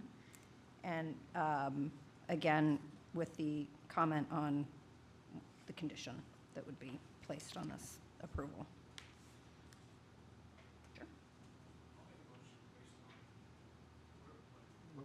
Where we are right now, and with the conditions that, I don't know what I'd do without you. You know, based upon the collective thinking of the commission right now, and I hope anybody will jump in, and if my wordsmithing could be improved, let's do that. But I think I like the idea that one of the conditions that we should put on any approval will be if you want to call it, a traffic flows and parking plan that has been reviewed and approved by the village engineer and police chief, that has to go to any application that's presented to the village council. Village Council? Now, I think that would be like condition one. I would also like to see, and I think, I agree with you, I think that's maybe the most important condition, is that, because you want to start off in the right way. Things may change over time, or they may need some either tweaking or even bigger changes. I think there is some benefit in having a monitoring function starting at, say, 1 month, 3 months, 6 months. Again, with the village engineer and the police department and any neighbors. I think, you know, if neighbors have problems, I think it would be a way to let them feel like they're involved. And so there would be part of this would be a monitoring analysis at 1 month, 3 months, 6 months, that would be participated in with the village engineer, police department, and any interested neighbors. And I guess as far as the signage goes, I don't know if that's so much a condition, or it sounds like it's just a good idea that you should take up with the police department and public works. I don't know enough about how that actually works in terms of. Yeah, so I guess maybe, Peter, is there a way, I mean, I don't know that I want to put like is there a way to work the condition with the parking and traffic plan to just say that would be up for review as determined by the engineer? Because I don't know that we want to say 1 month, 3 months, 5 months. I mean, after council? Yeah. Yeah, we've done that before. If you want to, we could set a time when there'd be a specific review period, as opposed to an ongoing review period. Is that what you're suggesting? Well, I'm just suggesting that instead of us conditioning this on saying we want a defined traffic and parking plan that's in, you know, that's been looked at by the engineer and the police, and then we want ongoing monitoring at 1 month, at 3 months. Like, that feels like a little bit much to me. I think that is part of the plan that would be developed with the engineer and the police chief in terms of like ongoing monitoring of. Right, like, I mean, if the plan is approved as part of the approval from the village council, then it is the requirement, and there would be an ongoing monitoring of that by the village to ensure compliance. Okay, yeah, so I would say that would be. Yeah, I think that would work. You fold the monitoring piece into the traffic flow slash. But is that something we ask of other similar, or is this above and The beyond? engineers are the ones who, in their comments in the packet, said that they felt that was going to be necessary based on what was happening. So I think that's what the driving force is around that. So we're just saying be a little bit more specific, and then maybe let's make sure that what it is that we think works is going to work. Yeah, the idea behind the whole monitoring thing was taken from the engineer. He weighed in on this, and he said, I think you may want to keep an eye on how you might Which is, modify it. to be frank, something I've not seen them say before, so. So those would be the two conditions, maybe. I would say one condition, right? Fold it Or in. one condition. One and- condition. Yeah. Yeah, okay, yeah. Traffic flow. Yeah, so then when you make the motion, just.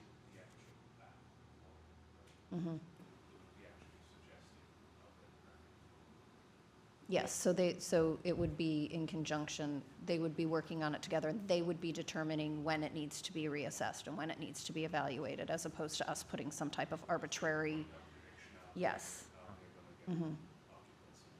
Yep, So it would be a traffic study, you know, including flow pattern and that kind of thing, and also any reasonable monitoring that they determine. Not that much. Yeah. yeah. Do you Okay, mind so- speaking up? It's hard for us to hear over sorry, here, or. I'm not Can you- hearing much down here. Can you turn the volume up maybe, Scott? No, I'm saying what King mentioned is not unusual to ask for a traffic flow study from people who are proposing this that is vetted by the village or the authority having jurisdiction. Because what it does is it sets up for them a pattern to follow that then also proves good sort of judgment to show the rest of the people that due diligence was done. It's not unusual is all I'm saying, to have. So it's a condition that at some point after operations with Gewalt and our engineering team, an additional traffic study, parking No, study. the condition is that there is a traffic plan that is created in conjunction with the village and with the police chief. And then because the engineer has suggested at some point ongoing monitoring, that is part of what it is that they would determine. We're not determining that. That is just something that would be folded into what that condition is. Okay, so Member Poor, do you want to make the motion with that condition? Okay. As stated. And so- again, it's on page 407 of your packet of 547. I would move that we recommend approval conditioned upon a traffic flow plan prepared with the church, the village engineer, and the police department that would be included in any presentation made to the village council. Thank you. Do we have a second? Second. Do we want to do a roll call vote?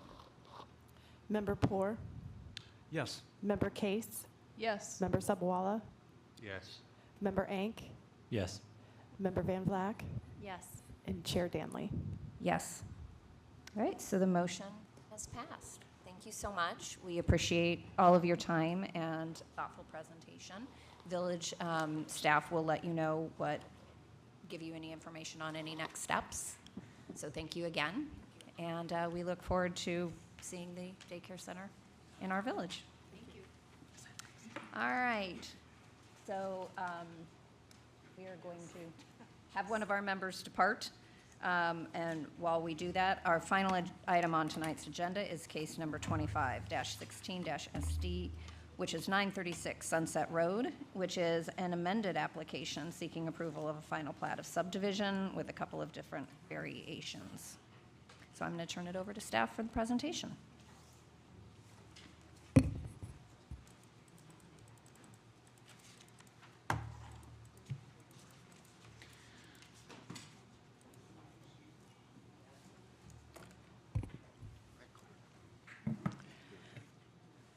All right, I'm just going to go ahead and get started.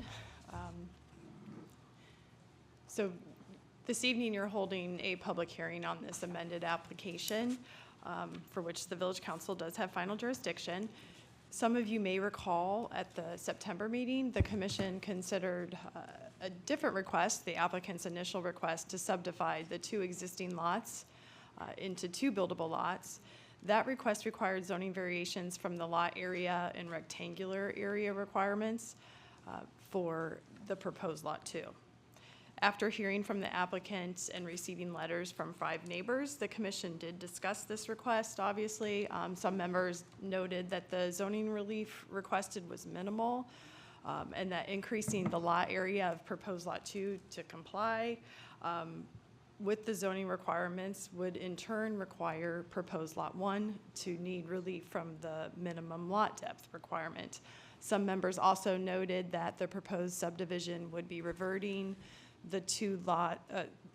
reverting the property back to its original 2-lot configuration. Back in 1976, the property was consolidated from those 2 lots. So ultimately, the commission did recommend approval by a vote of 6-1 with a condition that an existing playhouse within that corner yard be relocated or removed to comply with zoning. After the September Plan Commission meeting, the request went to the zoning board for consideration of the zoning relief. They initially considered it at the October meeting. They did also hear from 2 neighbors. A significant amount of the board's discussion was focused on the relief requested and how that would impact the ability to develop that lot in a reasonable manner that would be appropriate for the neighborhood. The ZBA was initially split, and the applicant requested the item be continued to the December meeting to allow them time to explore some alternatives so that that southern lot wouldn't need so much zoning relief. At the September meeting, the applicant presented two options or alternates to its original proposal. Both options shift that lot line between the lots to the north. The dashed line in this exhibit was the originally proposed dividing line. The ZBA asked the applicant questions focusing on the buildability of proposed lot 1 for option 1, the one seen here on the left. And after further discussion, the applicant did request the item be continued to the January zoning board meeting to allow them time to evaluate, whether or not to amend their request. The ZBA granted that request and continued the item to their January meeting. Then prior to the January meeting, the applicant did inform staff that they had every intent of amending their request. Because the request, this amended subdivision, requires different zoning relief, public notice was required. Therefore, the board did not take any action on this item in January, and the required public notice was provided for the zoning board meeting when they did consider the amended application in February. So in response to the comments they heard from the zoning board, they did amend the proposed subdivision by shifting that dividing line between the two lots 27.36 feet to the north. As a result, the proposed southerly lot complies with the zoning requirements, including the lot area and the rectangular area, which were previously deficient. However, the northern lot, proposed lot 1, where the existing home is currently located, now requires zoning relief from that minimum lot depth requirement. These tables are intended to identify the relief that was previously required.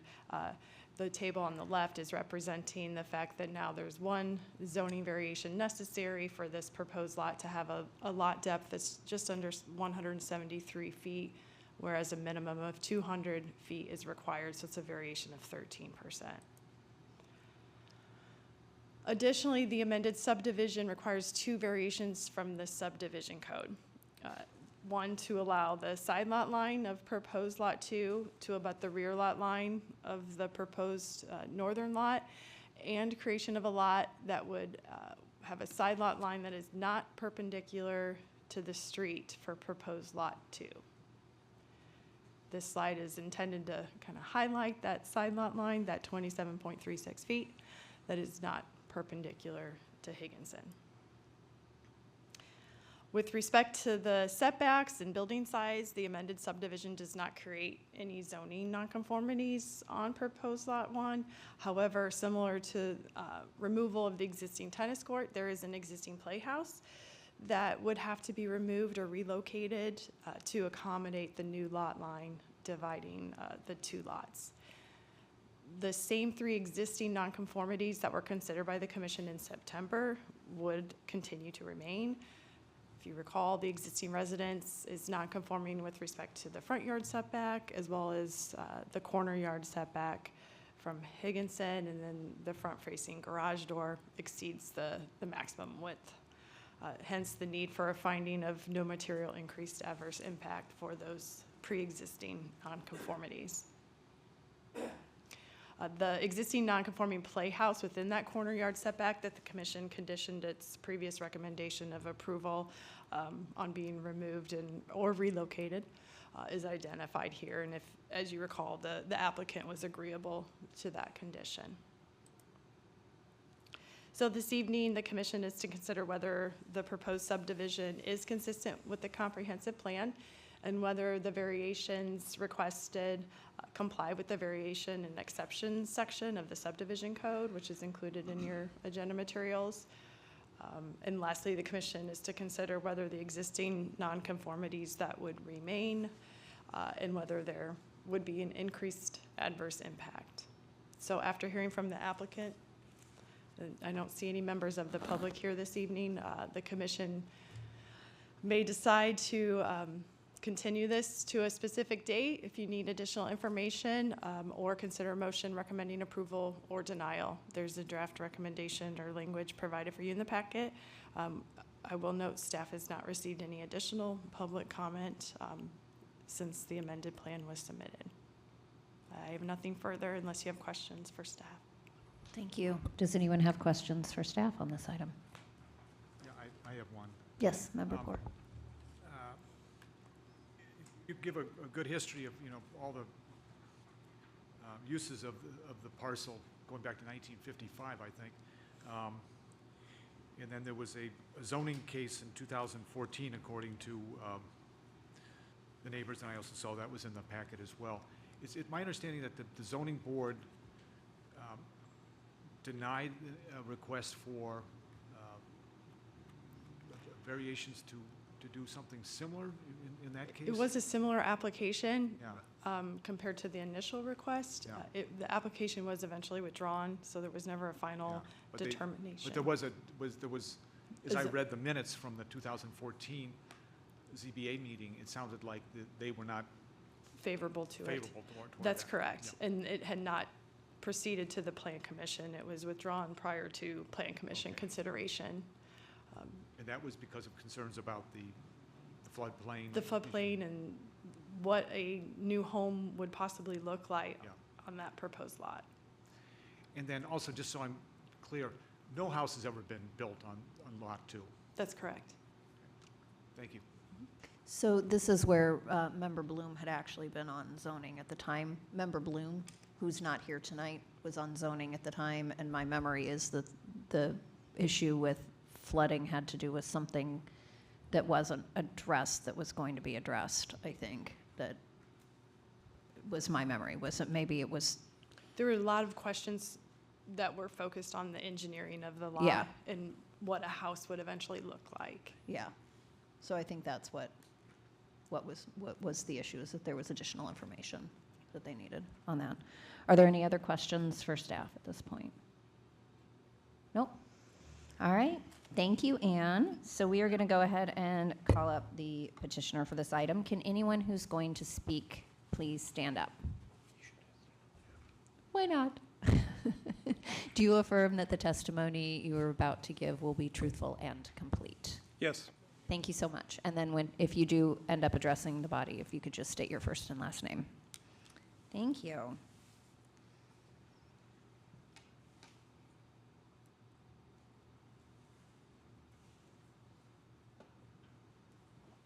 No, we're going the wrong way. Going the wrong way. Go back to the Park District. Oh, yes. You were first. That was about like 10:55. That one. Good evening, Chair Danley, members of the Plan Commission. My name is Christopher Canning. My office address, 1000 Skokie Boulevard. With me tonight is Dan Creaney, who is the project engineer, Susan Marin, who is the homeowner. In short, we're back. We were here in September. One person wasn't here, and that is Member Poor. Just a spread of record, Member Poor and I worked together at Winston and Strawn in the 20th century, not the 21st century. So it's been a while. I hope that won't cloud his judgment. No, I think I got you interested in zoning, maybe. I had a little zoning before then. Yeah, I get. So, as Ann explained, we were back here in September seeking a two-lot subdivision, in short, to bring it back to what it was in pre-1976. And we talked about at the time, the lots were consolidated back in 1976 because the owner wanted to put a tennis court on what we call Lot 2. You can't have an accessory structure on a separate lot, so everything had to be consolidated. Member Poor brought up the 2014 situation. As we talked about that time, it was first supposed to go to the Plan Commission, then it was supposed to go to the Zoning Board as the normal practice. I believe there was a snowstorm and the Plan Commission meeting was not held, so it started at zoning. The applicants had an architect but didn't have an engineer, so there were a lot of questions about how do you build a home that could deal with the floodplain issues. The Marins withdrew the application. Years later, they contacted me. I read the file, and the first thing I said is, you have to hire an engineer. That's the engineer they hired. So if you remember when we were here in September, there was a discussion about Lot 1, Lot 2. One of the issues was brought up, as you brought up, was Lot 2 was smaller than the other lots in the estate area, as the zoning section is mentioned. There was also questions about flooding. Dan had prepared a possible outline of what a house might look like.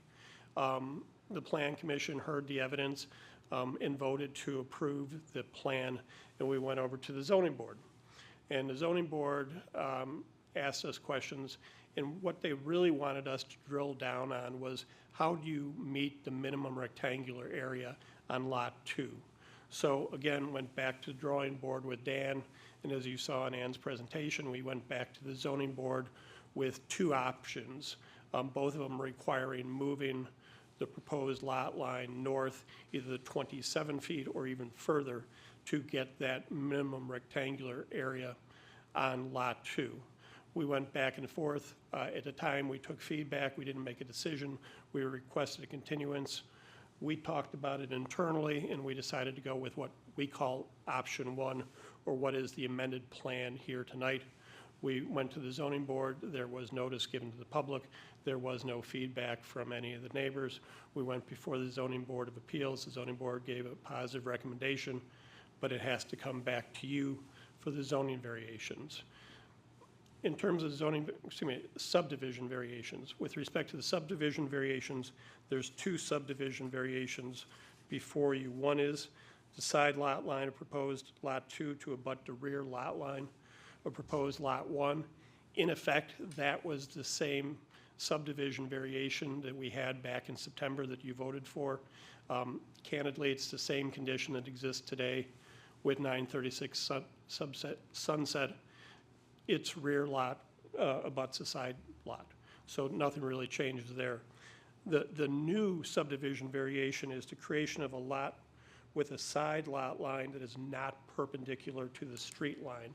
So as Ann pointed out, on the left side of the exhibit, that line is not perpendicular to Higginson. That variation arises simply because we moved the lot line 27 feet to the north. So when it was in its prior configuration, the September configuration, 1976 configuration, we didn't have that issue. And when you look at the standard, in order to grant the variation, one of the factors you look at is whether we'll allow the owner to develop the land in a reasonable manner.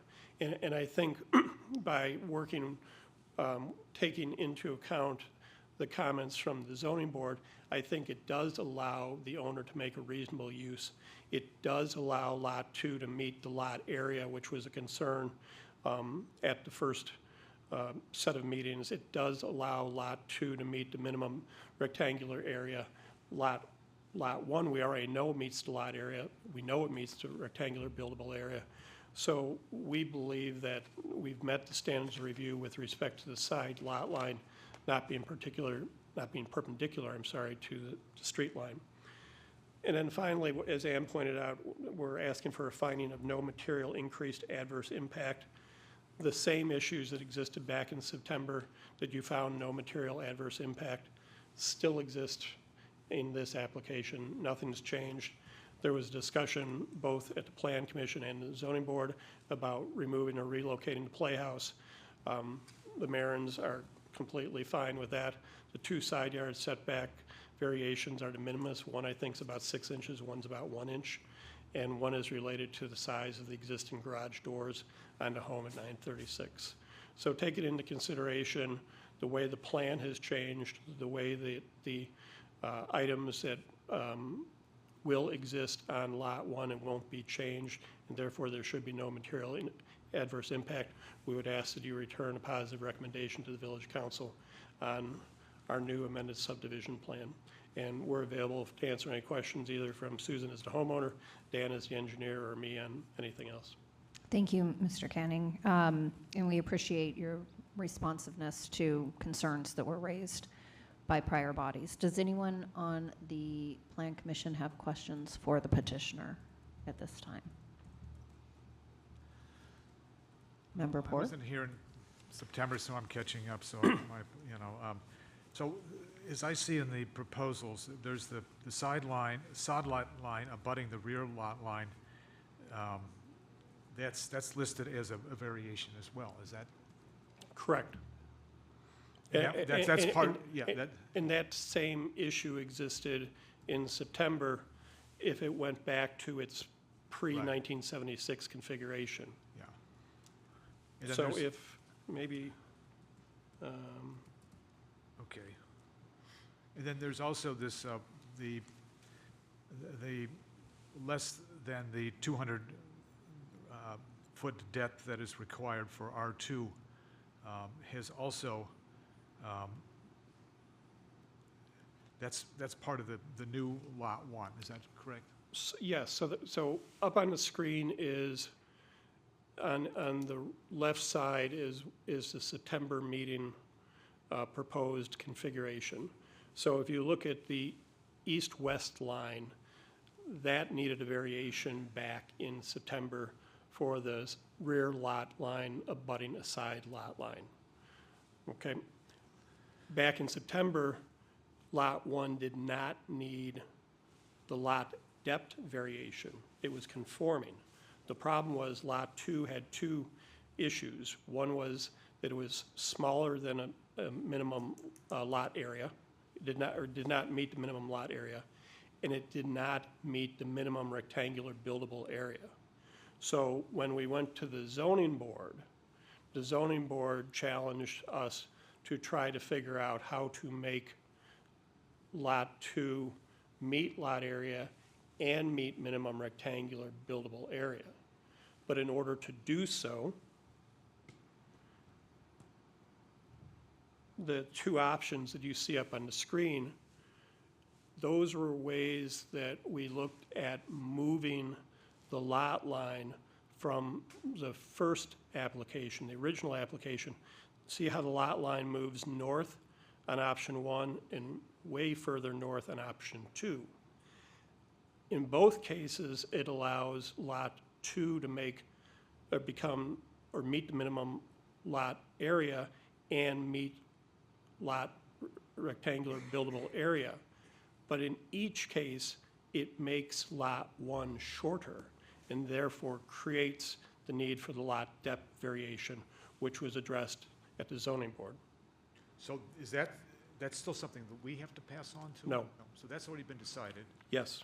And similarly, what is the only one we need to pass on then? You have two, which are the adverse impact? the two that are on this slide. The side lot line is not perpendicular to a street Yeah. line. And as I mentioned, that's created compared to what the Plan Commission saw in September by moving the lot line 27 feet to the north, the proposed dividing line. And then the rear lot line abutting the side lot line, that's in effect the same condition that the Plan Commission voted on back in September. So those are the two subdivision code variations that the Plan Commission is voting on tonight. The other issues about existing non-conforming or non-conformities and voting that there will be no material adverse impact is on the front yard setback and side yard setback. There's very small, you can see the front yard is 0.08 feet, and on the corner yard, it's 0.48 feet. There's that issue. There's a playhouse in the corner yard, which we've already agreed to remove or relocate. The tennis court's going to be removed, which is fine. And then there was also an issue with respect to the width of the garage doors, which is a pre-existing condition. No work is being done on the home at 936 Sunset. They're not going to change the garage doors.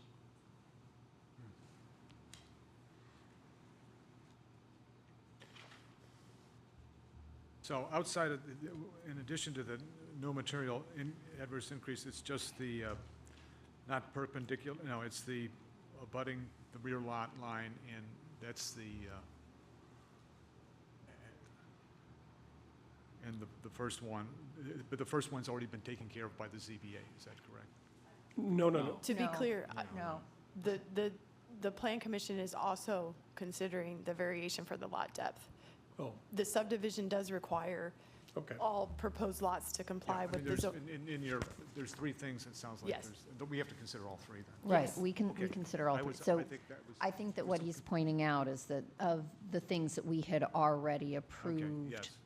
you know, there's one additional thing now that has come up because of the conversation that was All right, had at well, the that ZBA. clarifies That it. was had at Right. the ZBA, yeah, yeah. So we're still considering that. And I know that it says it in the packet, but part of our conversation, feels like you've been here forever. I forgot you weren't here in September, King. Pardon me? I said, it feels like you've been here forever. I forgot you weren't here in September. But this was,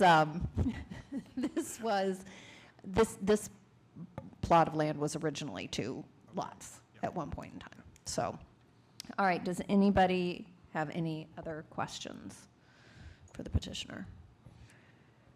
All right, seeing none, we thank you again. Thank you. And I know it was noted earlier, but we do not have any members of the public who are in the audience tonight, so we will not be hearing public comment. So I am going to go ahead and bring this in for discussion. Obviously, the item was reviewed by the ZBA, and since we have the benefit of having Member Bradley here as our ZBA rep, I would like to start with him to see if there's anything he would like to add before we start on our commentary this evening. No, Ann, can you go just back a slide, just overly simplify? Back, the red square one. Oh,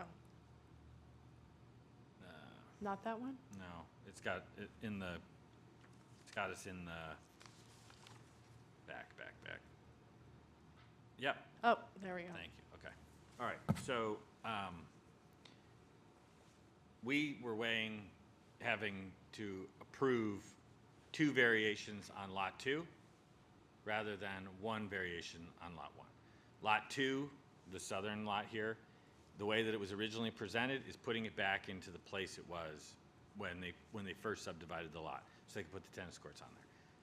Understandably, they wanted to put it back to where it was, but that creates, in modern zoning, an awful lot from a building perspective and the concerns of flooding and what could actually be built on this. It's not to code. And rather than going into an approval process with a lot that is meant to be built on, that has 2 variation requests on it, it's sort of handicapped, we said, look to the north, the lot 1 that already has the existing home on it. Reduce that, make that an existing nonconformity, because that lot's not going to get developed. That lot is effectively just moving the imaginary line north, but allows us to create a lot 2 that in every other way complies with what's going to be done there, which is a building, right? Somebody's going to put a house on lot 2. So we said, why would we have 2 variances on lot 2 to put it back into its original position? Let's move it to the north, have the variance flip, so there's 1 variance on lot 1, which is the existing home at 936, which there is no plans to do anything on that property. It's a beautiful home.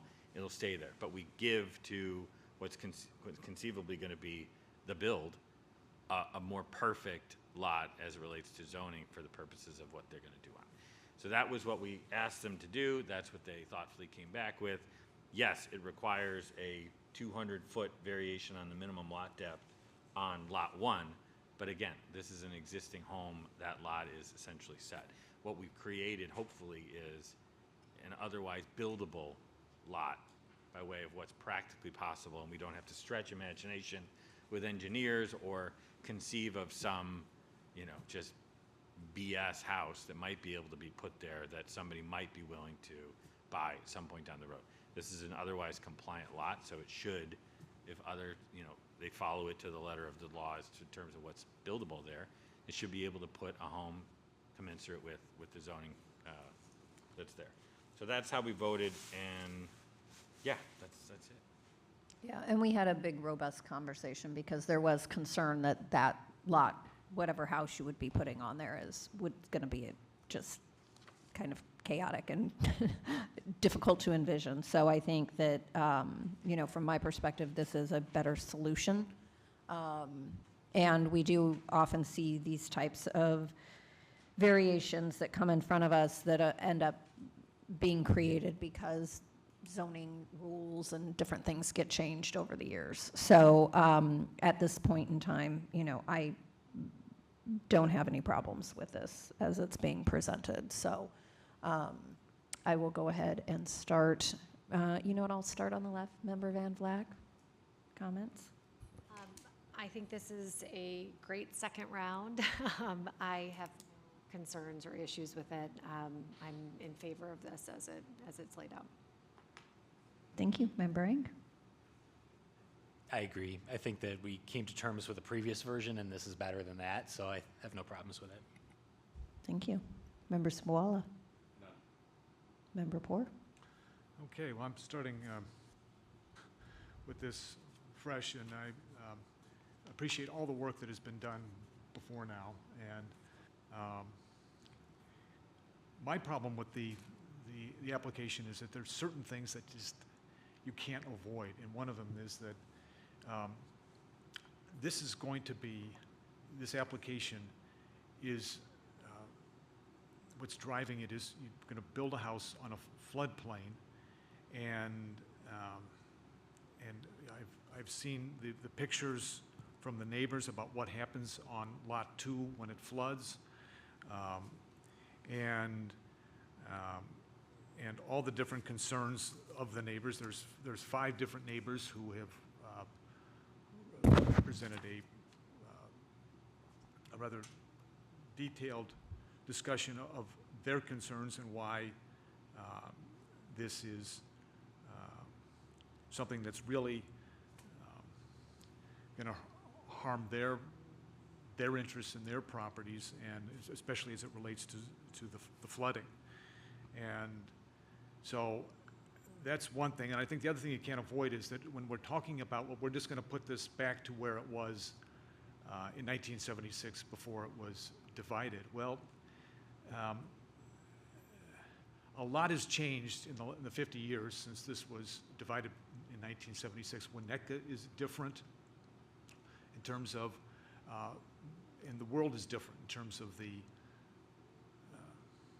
intensity of rains that we have experienced in more recent years, and that is not something that was even considered back in 1976. Nobody built a house here, but things have changed dramatically in terms of these intense rain events. I mean, if you were living in Winnetka in July of 2011, you remember the enormous rain of the early morning hours of July 23rd, where Winnetka experienced, and I assume other communities around here, 7 inches of rain in 2 hours.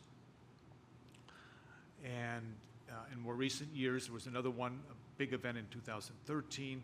Just 2 years ago, I think there was a 9-inch rain event in the southwest suburbs, Oak Park, in the southern part of the city. These rain events are part of what we have to consider as what does it mean to build a house in a floodplain. And the Village Council's done great work with the mitigation, but the key word here is it's mitigation. And I think this is what really goes to what all the neighbors are concerned about, is that you can have your compensatory storage, but no one's going to guarantee that the rain events such as the ones we saw in 2011 or 2013 or the one that happened 2 years ago wouldn't overwhelm even a well-constructed compensatory storage. It's still a floodplain, and we're talking about the realities of climate and its effects on this kind of decision. I think it's something that we have to keep in mind when we're thinking about this. If this was not on a floodplain, this would be an entirely different conversation. It would be a much easier decision. I think it'd be hard to deny this. But on the other hand, when we're looking at the flooding events that have taken place, and I understand that there's the village requirements for compensatory storage, that may not be enough, and to use the subdivision process to intentionally put a new house in some place that is in the floodplain, where we are in a situation where there's so many potential really catastrophic type of rain events. In the 2011 rain event, it was really devastating to Winnetka. The property damage ran into I don't know how many millions, but it was an enormous amount. And so that is what really gives me pause about all of this, and that is that we are using this subdivision to put a house in a floodplain, and we're asking the variations here are unlike most any other variation. I served on the zoning board, I served on the village council. I've seen my fair share of variations, and almost all the time they are variations to improve the livability of an existing house. There's a quirky lot line, there's something that needs to be done to allow an important improvement. But here, these variations are being done with one reason, and that is to allow a house to be built in a floodplain. That should give us some pause. It does for me. So what I would just say to you is that it did give us a significant amount of pause in the last meeting that we had, and we talked about it quite significantly. There was a lot of conversation about this, a lot. So I think that when you're hearing from those of us who have been through that, we did sort of go through this exercise of talking about what it means to be on the floodplain, and what, can you build a house here? What does that look like? What is the storage that has to be done? And I think that what it ultimately came down to is, talking about the fact that these had originally been 2 lots at one point in time. Had they not been subdivided at that point, they would, or I'm sorry, combined at that point, then they would still be subdivided, and you'd be looking at this situation, and that the standards for, what we can do in terms of compensatory storage and mitigation and all of these things is, the village has standards, and anybody building a home on any lot in the village has to comply to the standards that we've set as a village, and to a certain extent, maybe those need to be reevaluated based on different weather events that have happened, and maybe there are other procedures that need to be put in place. But I think that, from, not to speak for everybody, but I think that we did sort of come to this point where it was like, this is not ideal. We don't love this. Many of us also know people who live in that neighborhood who have homes that flood and who are not, thrilled with this. But at the same time, based on the fact that it was 2 lots at one point in time, you can build on it, and the village has standards that are designed to help to mitigate those issues, that holding them to not be able to subdivide this lot back to what and this is better than what we saw, Well, So just to give you background, I'm not saying that should change your opinion. I'm just giving you background on, the reason we're not talking about that now is that I think that we all sort of had a very robust discussion about that at that point that's in good to time. know, and Yeah, I no, we got did. that from some of the minutes of the Yeah. September meeting. So, I continue to come back to this same concern that you had, and that if this wasn't a subdivision, it'd be something entirely different. But it's a subdivision, and it's a subdivision to build a house in a floodplain. Those 2 things together, I think, really also implicate, is this consistent with the comprehensive plan? And the comprehensive plan has a number of pillars. One of them is sustainability and climate action. And the plan itself talks about, this is under the, this is page 130 of the pillar number 4.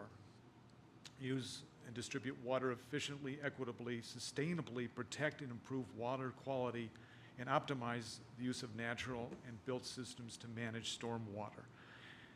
When one of the pillars talks about, and is specifically the importance of properly managing stormwater, do we want to set a precedent that says that so long as you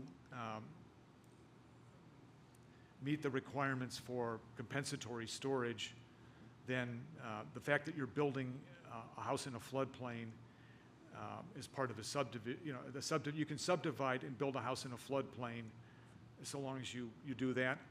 Is that a good precedent? I don't think that's the kind of precedent that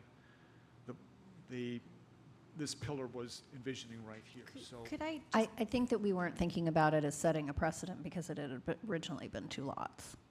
That was part of what Well, gave us some, that's where I would come back to.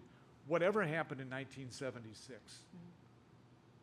really has, as I see it, has very little relevance today in today's world, because that was, no house was being proposed, no house had ever been built in 1976, and everything that has happened in the last 50 years all points to the increasing peril of weather events that will be much more exacerbated than it would have been in 1976 on a property like this. So I mean, and again, I come back to is yes, you can comply with the compensatory storage, but it's mitigation. It's not necessarily you're going to solve it. And with this, may I just offer something that came up, and I think this is because similarly, a lot of my questions are around the floodplain in particular, but because what we have before us is not a proposal of the house and what type of compensatory water storage and what is the assessment of its impact for neighbors and so on and so forth, it's simply just a dividing line. We don't know what's going to happen with that property. Obviously, we all assume that a home is going to be built. It's entirely possible that someone, one of the neighbors builds it or buys it because they want extra land. They want a larger. So I don't know that we can hold them to a theoretical what might happen. And I think that's where, because I had the same hurdles that you did, and that's where with this proposal, does this, while it may not be exact and there have been enough changes to get really close, and a lot of us with houses that are nearing 3 digits in age, mine is soon to be 100 years old, there's a lot of things that just don't fit with where we are now. I personally look at building and buying in the floodplain to be very similar to buying a home on a busy street. It's a risk that an individual is deciding if they are willing to take, and it's not something that they go into unknowingly.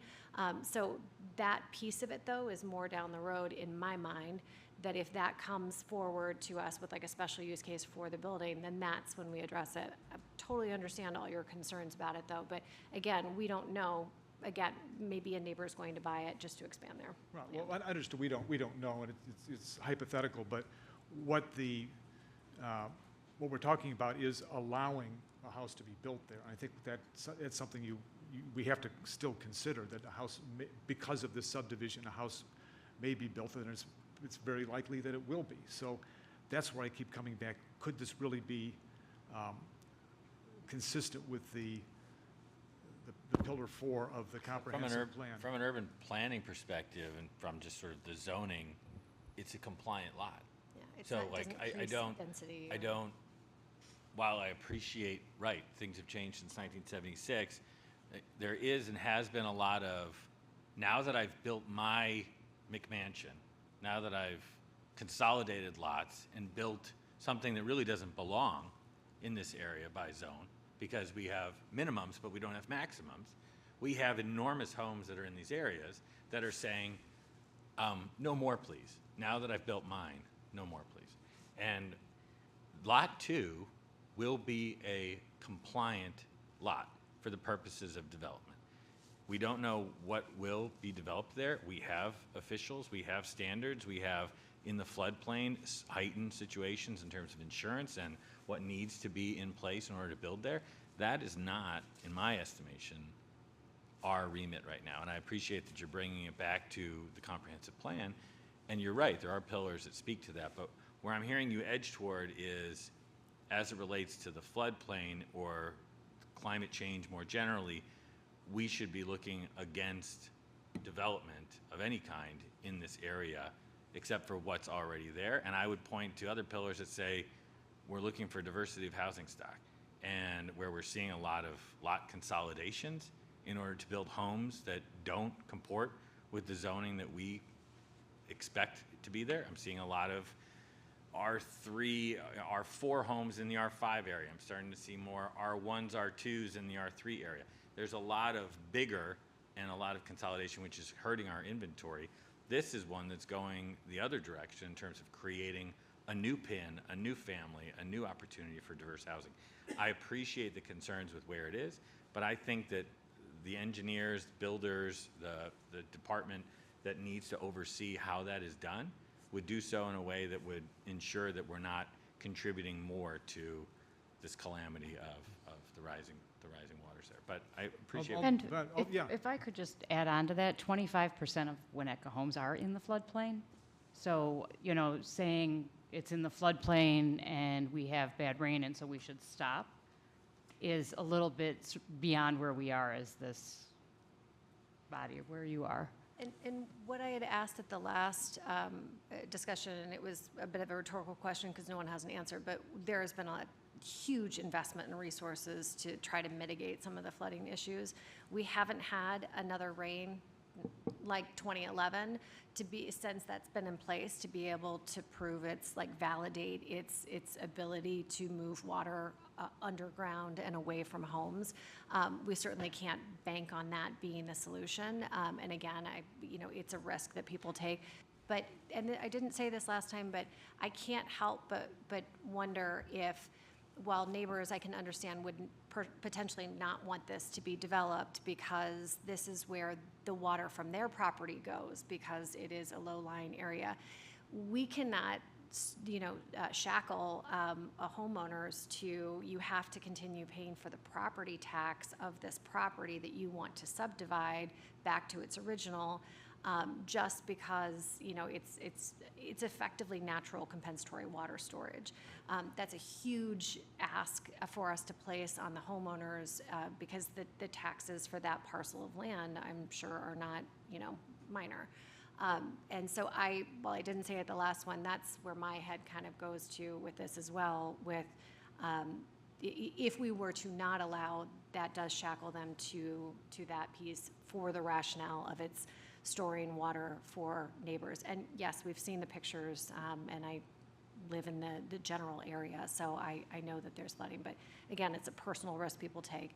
Totally agree that it's a larger issue, but we still don't know what the larger solution that Winnetka has done will do to mitigate this.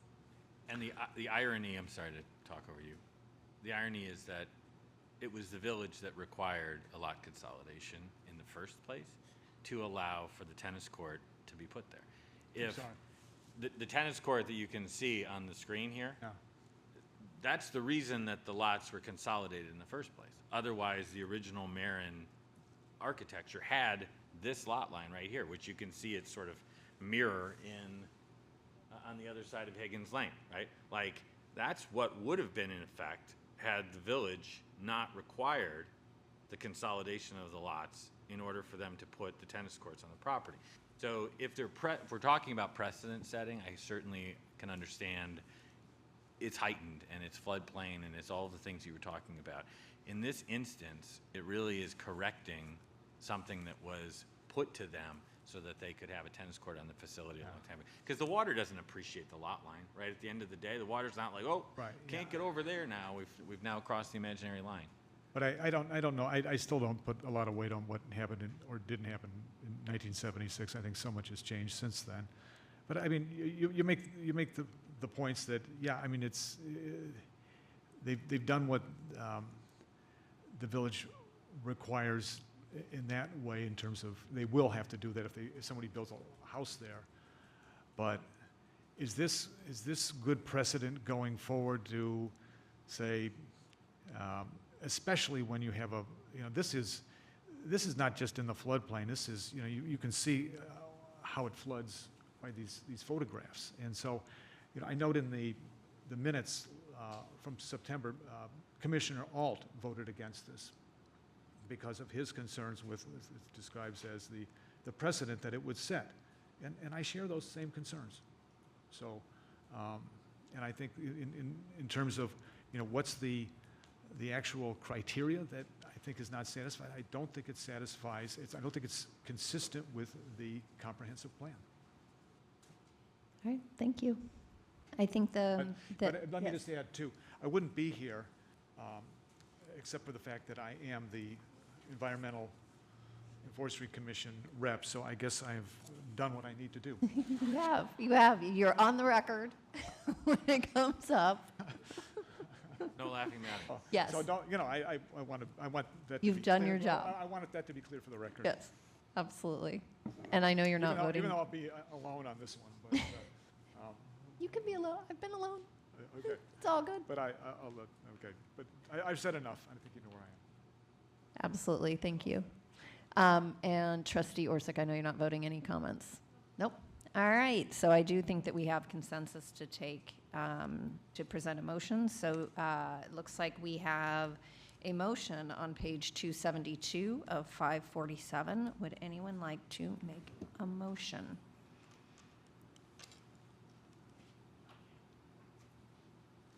Or can I?